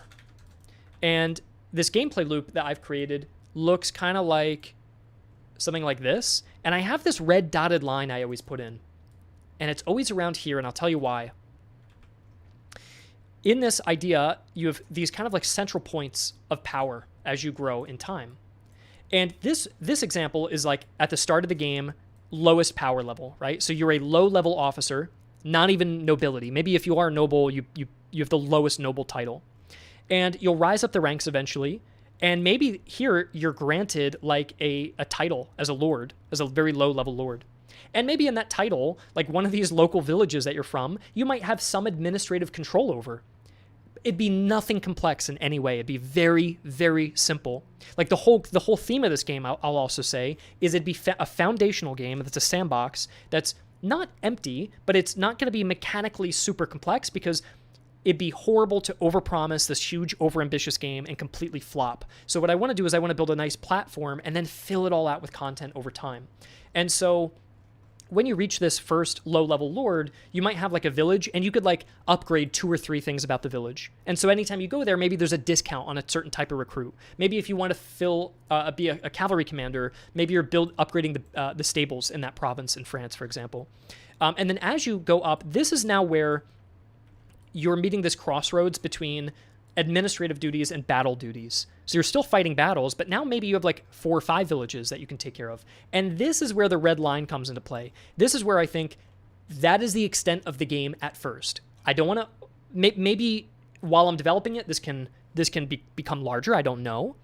But the idea is this game could launch, and through DLC or free updates, these other points are eventually reached. And this is a high-level noble. For example, I'll give you an example during the 7 Years' War. The King of England, his son, fought in the 7 Years' War. I don't know if you knew this, but he was a commander deployed in Europe. In fact, the son of King George was the leader of the entire British army fighting in Hanover and Hanoverian forces. The issue is he did such a bad job, particularly at the Battle of Hostenbeck, I think it was, that he was ousted and humiliated and fired and replaced. And he was replaced by the guy that we currently, Prince Ferdinand, that's the guy who's currently in Master of Command as the leader of the British Hanoverian forces. But the heir of Britain was actually on the continent leading battles. And perhaps a better example is the fact that Frederick the Great himself, the King of Prussia, was also the general of the army. So there are many such cases in the 18th century of the general also being a leader and having land. And so where I'm going with this on this chart is the fantasy could be to go from a low-level lord or a low-level lieutenant and eventually work your way all the way up to perhaps being the king or the president of the nation. And then you suddenly get a game. Imagine, it'd be like the Napoleon fantasy. You start as an artillery officer, and suddenly you're the emperor, and you're now directing where armies... You're not an omnipotent country, you're a person. So you're actually role-playing Napoleon on the continent, moving around. You can see why... I deleted my damn chart. You can see why I added this dotted line. You can see why I added this dotted line here to say that is a bit overambitious to do. So I think that would be saved for later, but I think all of that could be something you could basically just start with the game with the fantasy of being a low-level officer and working your way up to a high-level officer And then that's the scope of the game, right? And then if the game does well and people are really liking it and you want to add mechanics, that's where that fantasy you can build off of. Like George Washington started as a low-level commander, became the leader of the entire American army, and then president of the whole country. Napoleon was a low-level artillery officer and became the emperor of the whole country. Gebert von Blücher. Gebert von Blücher was a Swedish hussar soldier, an individual soldier in a hussar unit in Sweden, who became captured as a prisoner in the 7 Years' War. And after the 7 Years' War, during the 7 Years' War, was then enlisted in the Prussian army after being captured, stayed in the Prussian army, rose all the way up the ranks until he was eventually leading the entire Prussian army and was there in the Battle of Waterloo against Napoleon. So there are many such fantasies, even like Gustavus Adolphus is another great example. There are many cases of these great men rising up the ranks from a low-level lord to becoming something great. And at the end of the day, it's a video game, so maybe there'd be a starting position where you don't even have nobility, and you have to find and lie your way into the system, kind of like Barry Lyndon. Like Barry Lyndon married his way and lied and cheated into being a noble, but imagine building off of there, and now you're a commander, and you're playing off of that. So I think that's where you could gamify it to even let a player start at a lower level. Anyways, this is like my general concept for what I want to do next, and I want to start small, not be overambitious, and just really focus on capturing the fantasy of being the officer rising up the ranks. And this whole idea of leading a country or having those sorts of things, they can all be for later, but it's great to build a game with a foundation that has potential for expansion or sequels or updates or whatever. Now, here's my question. Oh yeah, Bernadotte, exactly, Andre. There are many such cases where Napoleon's nephews or relatives are being put onto the throne and leading armies themselves or being in charge of countries. So there's lots of cases in history. Now, here's my question. Now, I have no debate over what I want to do. This is what I want to do. I can see the game. I can picture it in my mind. I know how I want to design it. I know how I want to do it. I know what the fantasy is. I know how it's going to be fun, like visiting towns in Italy and hearing the music change and actually visiting the towns and seeing little landmarks. I know in my heart that that's what I want to do. The question is like, what period and what scope do I do it in? And I know I don't want to go into the pike and shot era because, what would be really ambitious is trying to make a real-time campaign system that's open world while doing a half medieval, half linear warfare combat system with pike and shot and swords and guns. Okay, that's a little too much. So I know I can't do 1600s, not yet at least. It's a cool idea, but I can't do it. And if I go into the late 1800s, the cool thing about the late 1800s is the giant American Civil War, giant Franco-Prussian War, huge open naval invasions into Crimea, the big Boshin War in Japan, Taiping Rebellion. It's a huge global period. So you don't want to go into the mid to late 1800s. So really this leaves you between the year 1700, in my mind, and 1815. Those are your parameters. So for me, here's what I'm thinking about when I'm sitting on the couch is like, what period do I want to live in for these next few years to make this game in? and what can expand outward better. Now, there's a couple obvious choices. Here. There's three that you could probably choose from. The first would be like 1721 to 1765, which would be like the succession wars, like Austrian succession, Polish succession, etc., and end into a 7 Years' War. And what's cool is the 7 Years' War was built on the idea of the diplomatic revolution, which is when all the nations switched alliances. And so what you would have here is like an EU4 style game where the world looks historical at the start, but based on how you influence it and based on the random events that happen, that diplomatic revolution could end in a different crisis at the end of the game, a different end game scenario of a 7 Years' War where everything erupts into war, and it would have a different string of alliances every time.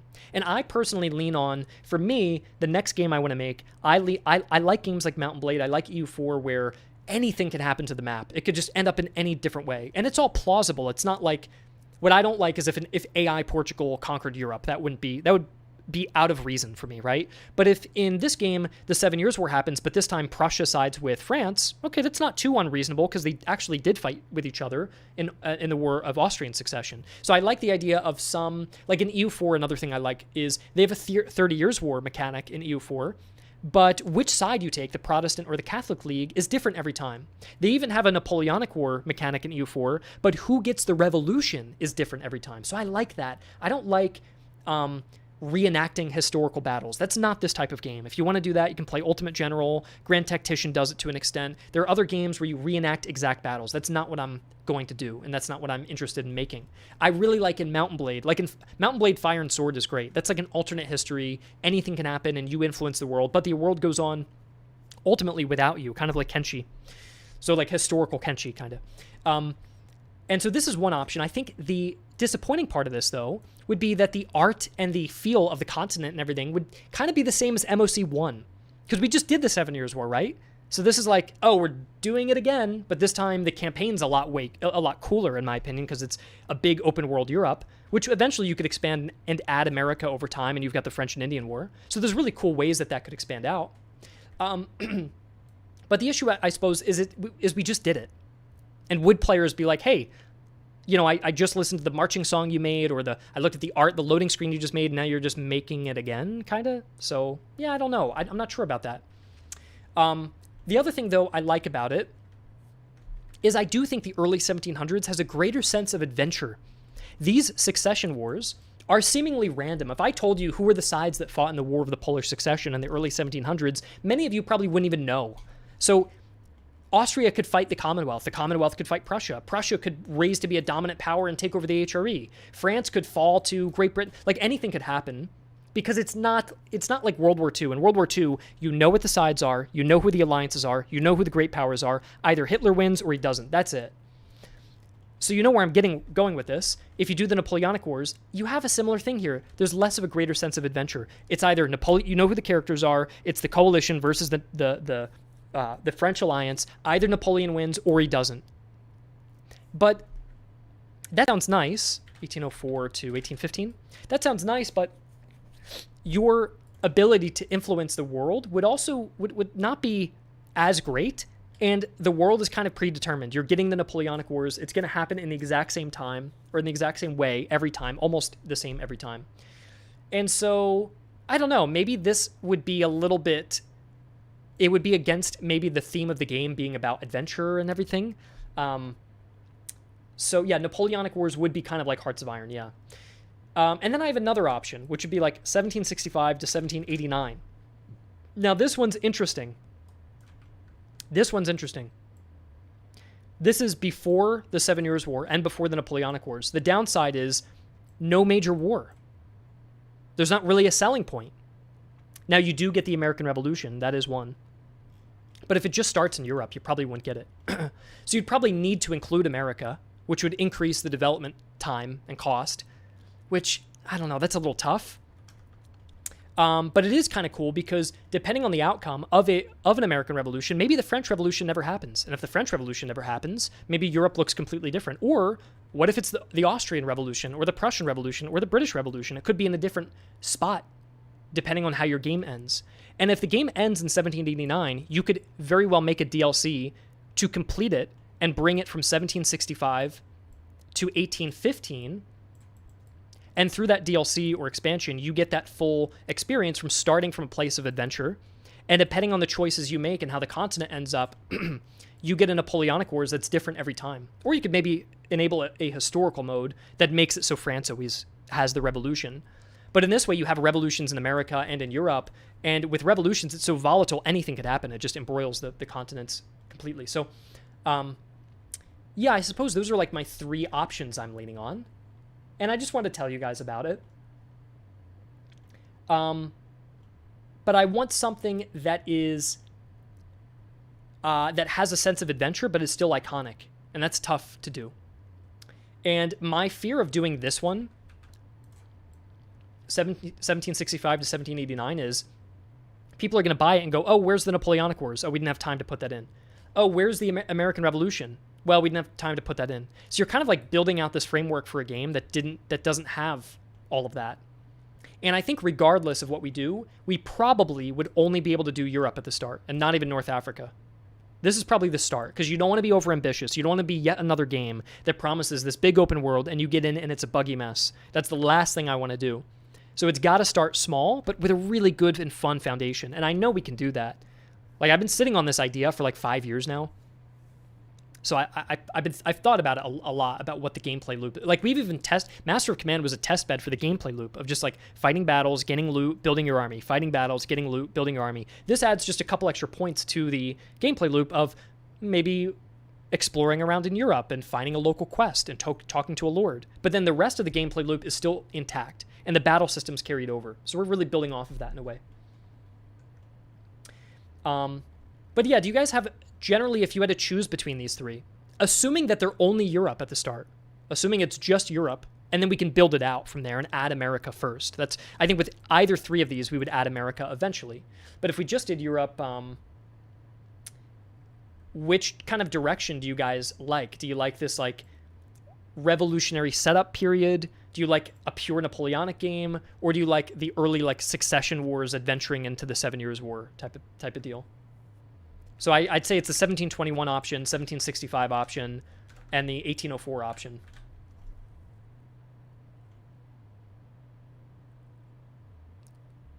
Yeah, Florian, I think what you said about being an empty canvas, that's how I like the idea of an empty canvas. Now you could do the thing about the Napoleonic Wars, I feel like would be a great DLC, but I don't know if the game should be built upon the Napoleonic Wars if we're trying to make an adventuring dynamic. It's different every time. You can go anywhere, do anything, be anyone. I want my mind to picture like, oh, I could go to Sweden and I could help Sweden reclaim Norway, and then they could go over there. But if Napoleon's already there, Europe's already embroiled in war, it's not about your story. It's about Napoleon's story. But that's not at the heart of what I want to achieve. I want to create something where it's your story, and the world is just happening around you. And I think there is something about that. Yeah, there is something, even what you're saying, Max, about the romanticism. I think there is romanticism in that as well. 1765 has the most potential, but if you don't get the momentum, it may feel hollow. That's how I feel about that too. I think 1765 has a lot of DLC potential because you could go back into the 7 Years' War or forward into the Napoleonic Wars, but if you don't have the time to create those DLC to get there, that's going to be harder. You know what I'm curious to do with you guys is I'm going to do a poll, and we're going to do process of elimination. Which period to eliminate first. Now, this poll doesn't mean anything. This poll means absolutely nothing. You guys could vote for something, and next week I could decide I'm not making another game. I'm going to do DLC for this game, right? So this poll is purely for fun. I finished Master Command, so I'm just having fun. I'm just drawing plans on pieces of paper. And I don't know, it's just fun to kind of speculate and paint pictures in your head of like fun game ideas. So don't get the wrong idea. Don't think I'm either abandoning the game or letting people vote on the game or whatever. It's just purely for fun. That's all. 1721 period. 1765 to, I'll put the full range of dates. And it would just be Europe no matter what at first. And then we would add in America eventually if the game did well.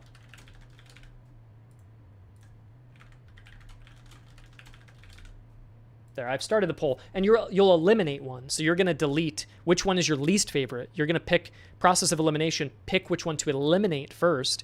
You're going to pick which one you think doesn't fit the theme of the game or which one you just don't like the most. So you're not picking your favorite, you're going to eliminate it. This way we can eliminate one at a time until we're down to the final one.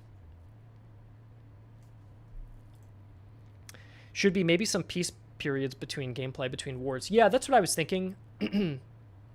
I made some drafts. I thought this was cool. I'm going to show you a picture that I made. One moment.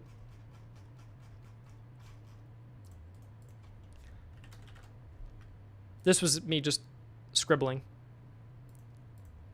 But in the 1721 period, you have really nothing in the first decade. Then you get the Polish succession, which, by the way, wouldn't be hard-coded. You would just have a mechanic for succession wars, but it'd be different every time, right? So it wouldn't be necessarily following the exact tracks of history. But in the 1700s, around 1730, you had the Polish succession. 1740, you had the Austrian succession. 1750, you had the 7 Years' War. So the tension is kind of building up like that, and then the 7 Years' War ends. It doesn't necessarily mean there's no tension, but the 7 Years' War is over. With this one, it's a little bit all over the place and a bit harder. This is the 1763 to 1815. Now, I think doing both of these in one game would be too hard to do. So it'd probably end in 1789 for now, which would mean it ends right around there. Now, really, the only major war is the American Revolution, and it's in Europe, so that's kind of the awkward part of that a little bit. But it's not too bad, but it's a little awkward. But it does mean it's open-ended. Like, if nothing really happened historically significant, then anything could happen in your game, and, you know, it doesn't necessarily break expectations. But if you made a Napoleonic game without the Napoleonic Wars, that would break expectations, right? So that's something interesting to think about. Ignore my horrible handwriting, by the way. So you guys are saying it's best to eliminate the Napoleonic period for this game. Okay. Then the next question would be, now that that's elimination, now choose your favorite. So it's not elimination, now it's your favorite. So we're kind of switching it up now. And do you prefer the 1721 to 1765 period of just Europe for now? Or just Europe, yeah. Or the 1765, 1789 period, just Europe for now. I think both of these, this could get like a French and Indian War expansion. That could get like an American Revolution expansion. I think both of those would eventually end up in that area, but I would not want to overpromise that would be there on launch. Otherwise, you might fuck up, and that would suck, right? So now choose your favorite one of when you imagine, or how you would imagine that game I've described, where it would fit in between those periods. I'm curious.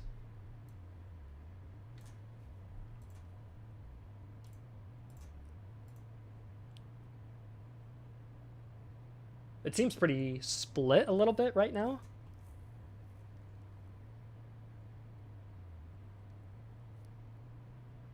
$56.47. Wow, $54.46.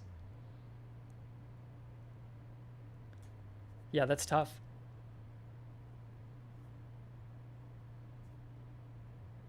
It is a tough one, isn't it? Because I don't even know what the hell I want to do.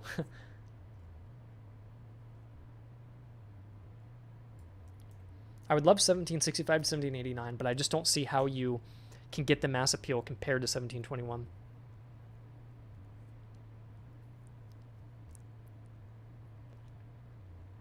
I feel bad. I love the idea of 1765, but I think the best thing for the game would be the 1721.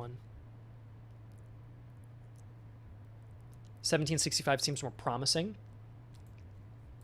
to expand. That poll probably won't help you much. No, it is not, Durin. It does not help me. It's pretty much 50-50 at that point. But yeah, you know, what I'm just curious about, what I would be curious about is just if you guys had any strong feelings. Like if I opened this conversation up and everyone was going, whoa, dude, we want Napoleonic, that's all we want. Choosing a time when there weren't major wars sounds wrong. Yeah, it is a little bit weird. But yeah, I just wanted to see if you guys had any gut feelings about it. It's surprising. What's the reason you guys chose to eliminate the Napoleonic Wars? I think this is really mainly a choice between, do you go early to mid 1700s or do you go Napoleonic? I really think that is probably that's probably the main debate. It would feel too Hearts of Iron 4. Yeah, do you think it'd feel too railroaded in? And Total War Napoleon feels too hard to top. Yeah. Too short for the type of campaign you're envisioning. That's an interesting point. Napoleonic wartime feels too structured. I like roaming around doing my own thing. I do agree, yeah. I'd say it's oversaturation. I've seen a lot of Napoleonic stuff. Napoleonic is set in stone. It's on tracks. I'm glad that you guys fully agree with me. I'm glad, because I felt my whole team was like, dude, Napoleonic, that'd be a win. Everybody loves the Napoleonic Wars. To me, when I picture the game in my mind, I picture you like an RPG game creating a character and not knowing at all what's going to happen by the end. And like Europe could look completely different and reshaped. And I just like the idea that it feels like an adventure you're going on. And I feel like you could go in and go, all right, this campaign, we're going to go into Scotland and try to make it an empire. But if you did the Napoleonic Wars, that I feel like I'd go into that and go, all right, I want to try to win Waterloo, the historical battle, as Napoleon. But that's not what the game is trying to do. It'd be like having a World War II roguelike. Yeah. I'm really glad you guys agree with that. I'm very, very glad you guys agree with that. Because I was scared that feeling I had was kind of niche. But if you agree that the gameplay would not be as fun with everything on rails, then yeah. It restricts the desire to have a more free, yeah. The cool thing is this. Modding would be there on day one, and it would be extensive. And we would build the game in such a way that people can make it... Like, I really envision this being like a Mount & Blade warband for for Total War battles in a historical setting. That's my pitch for the game, basically. And I use Warband as an example because Warband didn't have the prettiest graphics, it didn't have the most advanced mechanics, but it had such a good modding system and such a great foundation that game has really stood the test of time. And I want a game where modding's there day one, and if people want to make it Pike and Shot, or people want to make it a medieval adventure across Europe, or someone wants to make it Lord of the Rings, or someone wants to make it Napoleonic Wars, they could do it. But I want the foundation for the game to be in the spirit of adventuring and picturing in your mind that anything could happen. And I think that is, like, to me, a very important part of it. Where did that vote ended up settling? Just narrowly on the 1721 there. Yeah. Warband's still better to be modded. That's why I use Warband and not Bannerlord. Not only between the fact that Warband has worse graphics, and our game would probably have worse graphics, but also because that game is so moddable. Sounds like you want to do Whiskey and Lemons mixed with that Lawrence, that is basically it, yeah. But I've had this idea 2 times. I've had this idea 4 to 5 years ago, before I had even really heard of Grand Tactician. I've also had this idea for a game since I was 13 years old, if you can believe it. I remember going on a Skype call and telling my friend, I wish there was a game where I choose to be born in Britain in British society, and I'm an officer, and then I receive orders and I'm sent across the seas and I have to go fight in America. But that was like a random order I received in a world that's just being simulated around me, and it's like an open world 1700s that you can live in. And that was something I wanted to do since I was 13 years old. And I don't know, I've really loved that idea a lot. So and I just like the idea of starting a game, picking a character, and going, all right, what's going to happen this time? So that would be really fun, I think. And it could have different start dates. Like, we could add DLC for a start date in 1760 when, or 1756 when the 7 Years' War has already kicked off. Or you could do, if it was the earlier time period, we could do a start date in 1776 with the American Revolution or something like that. I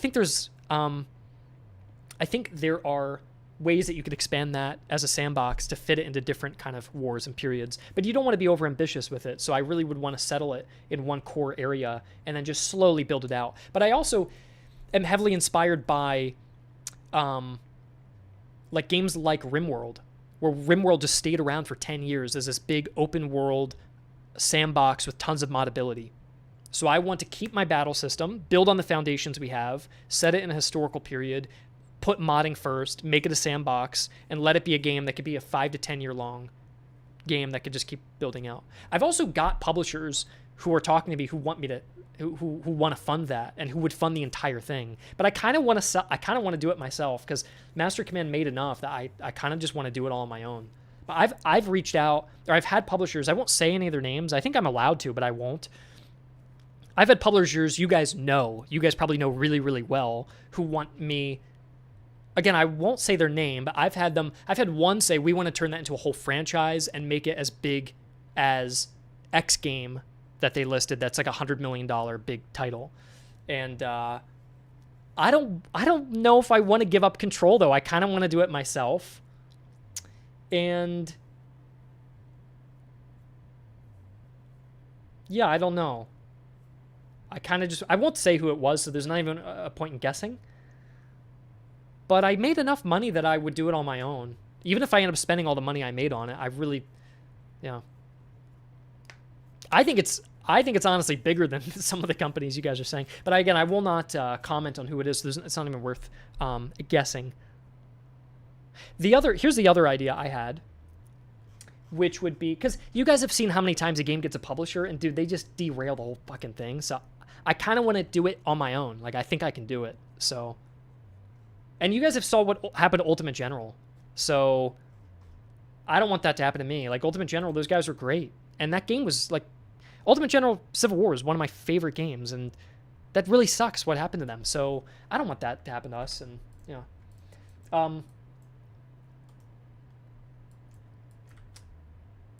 I also had the idea of doing these as smaller games first, but my issue with these is that if you call it American Revolution, and the thing is, the gameplay would either be the roguelike structure that we have now, which is kind of random war generator, or it would be the open world that I've described. Neither of those fit with the American Revolution because it's not a roguelike with tons of nations. And the Civil War is also not a roguelike with tons of nations. And the Civil War also makes for a lousy adventure game. And so does the American Revolution. I mean, the American Revolution would be better as an adventure game because you have so much happening with so many, like the natives and the British and the French and so on. But I don't know. I'd rather do, I don't know about you guys, but I would rather do like a slightly emptier, I don't want to call it empty, but let's just say it's not like a Paradox interactive level of depth to Europe with all these crazy diplomacy. It's like a basic, like I really would say the original Mount and Blade style of diplomacy and everything, and just keep it really simple. But we have the Total War battles carried over from Master Command 1, and then we just build off of this layer by layer by layer and just keep adding content and flavor and mechanics. But I think that's kind of what I would like to do. And then just keep building off of it.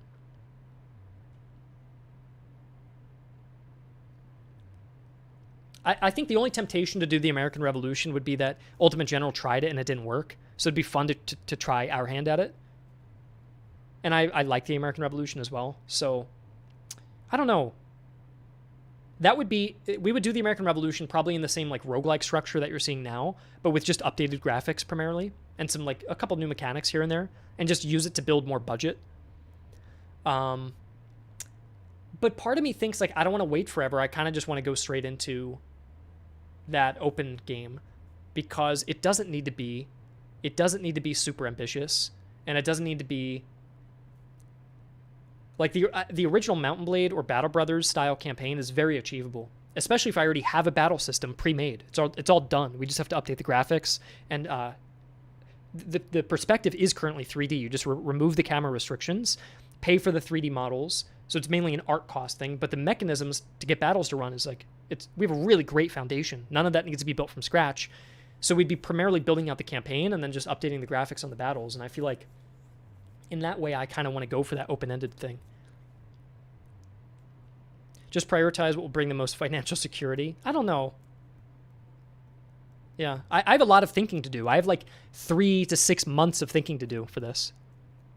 So yeah, I think it's fun to have these kind of conversations to kind of picture in your head what it could be and see what the community feels and what you guys think.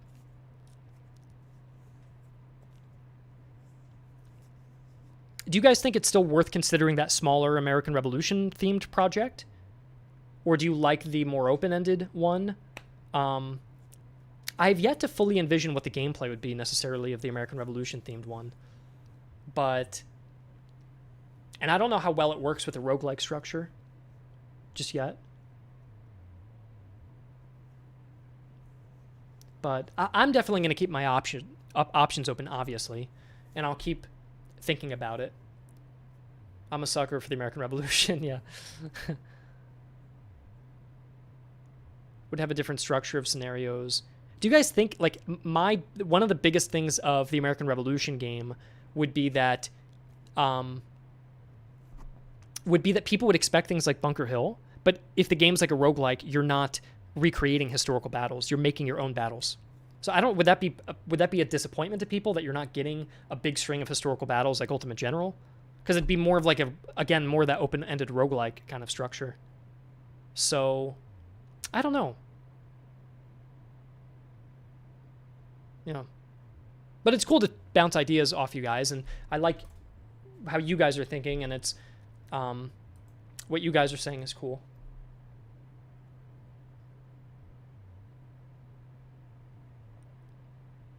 You could do a little mini campaign like Rise of Frederick. Yeah, that's true. I suppose the other idea would be as well, if you want to do a stepping stone game that's not being too overambitious, where you're trying to do an open world Europe, is you could do this size where you would basically just create a very direct sequel to Master of Command.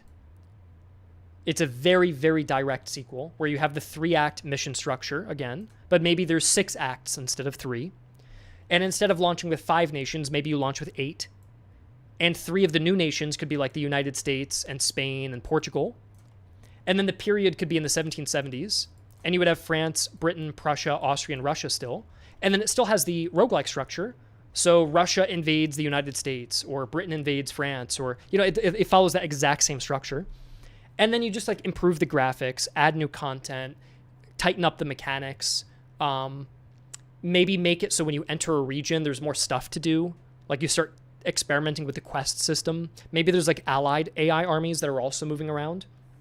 And that could be like a very direct sequel where you're just expanding on everything from MOC1, but it would not bring you closer to where the destination would be, which would be for me would be that open-ended game, because that would be my ultimate destination. But yeah, that would be like Master Command Plus. Artem, that's a good way to put that. I think that's probably smarter because then you could recreate the American Revolution within that game. You could play as American, only tag Britain as an enemy, and then you would have random regions in America that you'd be tasked with fighting in, for example. But I think America would be a good Mountain Blade to try it out. That's true. That's true. Yeah, I guess the only other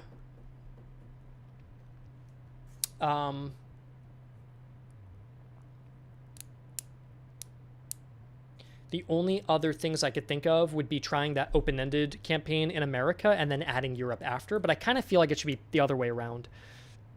Like, I kind of want to get the big cities and the big armies all covered, and then this feels more like a DLC, in my opinion.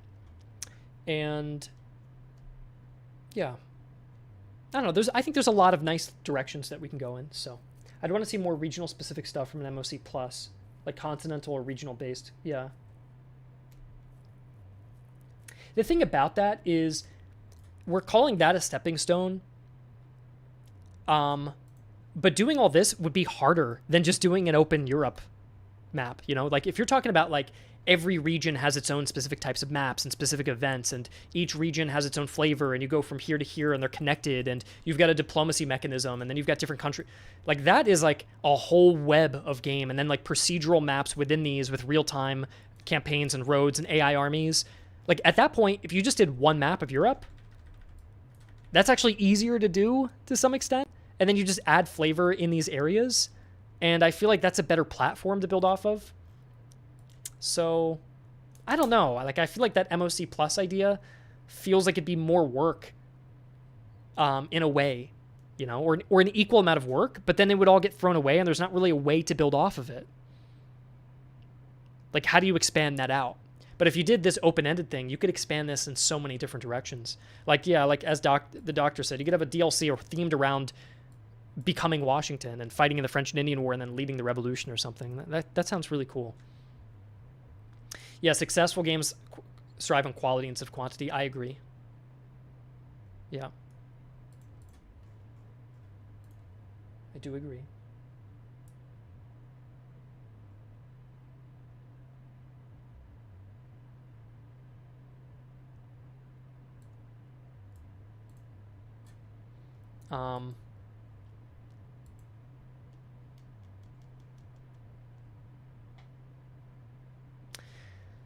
Is very narrow with only two sides. Yeah, I do think Master Command is nice because of the I like fighting lots of different types of enemies. So, what about French and Indian War, but more like Battle Brothers? That could work too.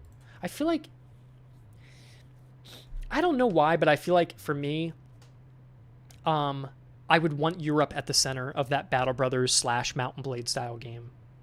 I don't know. To be honest, America is more in the spirit of the open-endedness of like becoming your own person and exploring, right? Even using that word exploring in America goes quite well together. But I don't know why I feel the way that I feel like Europe has to be front and center. I'm not sure why. Maybe I feel like if you did a trailer and you just like panned across America, are you going to get like any of the Europeans that excited about that? I feel like if you panned across Europe, this feels like a great foundation, and then you expand into America, and then it connects the continent. Like, I don't know why that feels more natural for me, and I feel more comfortable working in here. I don't know why. Yeah, maybe I'm wrong. I could be wrong. But yeah, this does have a lot of different big nations and big wars, and I feel like America's a little, yeah, I don't know. The simpler build is America, but all the flavors in Europe, at least the stuff that we want. Yeah. I think it feels natural because of history. That's true, yeah.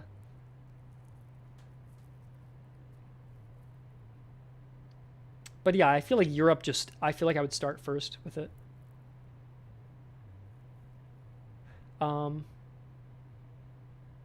But anyways, I hope you guys like the idea, and I hope that you guys look forward to our new update that we discussed today for Master of Command and the roadmap that we put out as well. Eurocentrism. Look, I'm an American, so I would have a bias towards wanting to put in America first. Yeah, I appreciate all the feedback. If you want to leave any other feedback, I'm going to end the stream, and then you can write a comment about everything that you thought about today, and I'll go ahead and give it a read as well. But thank you for joining me. I'll see you guys later. That next update for Master of Command is going to come out probably at the end of next week. At the latest, like on the 30th, but I would hope to get it out sooner, because then we have December and we got to get the update out on like the 19th. So yeah, we got 2 major updates coming. They're not going to be perfect. I'm sure we'll break a couple things in terms of balancing, because we're adding in a huge new nation and reworking all the unit trees and changing a lot. But I'm hoping we fix more than we break, obviously, that it's going to be like 5 steps forward, 1 step back. And that 1 step back might just be like, hey, we added 38 new units with an HRE, and not all of it's going to be perfectly balanced. That's totally fine. But I think it's going to be cool just having all that new content in and a lot of the major complaints fixed. And that I hope you guys look forward to maybe something in the future, a couple years from now, of what that next game could be too. So I will see you guys later. Thank you. And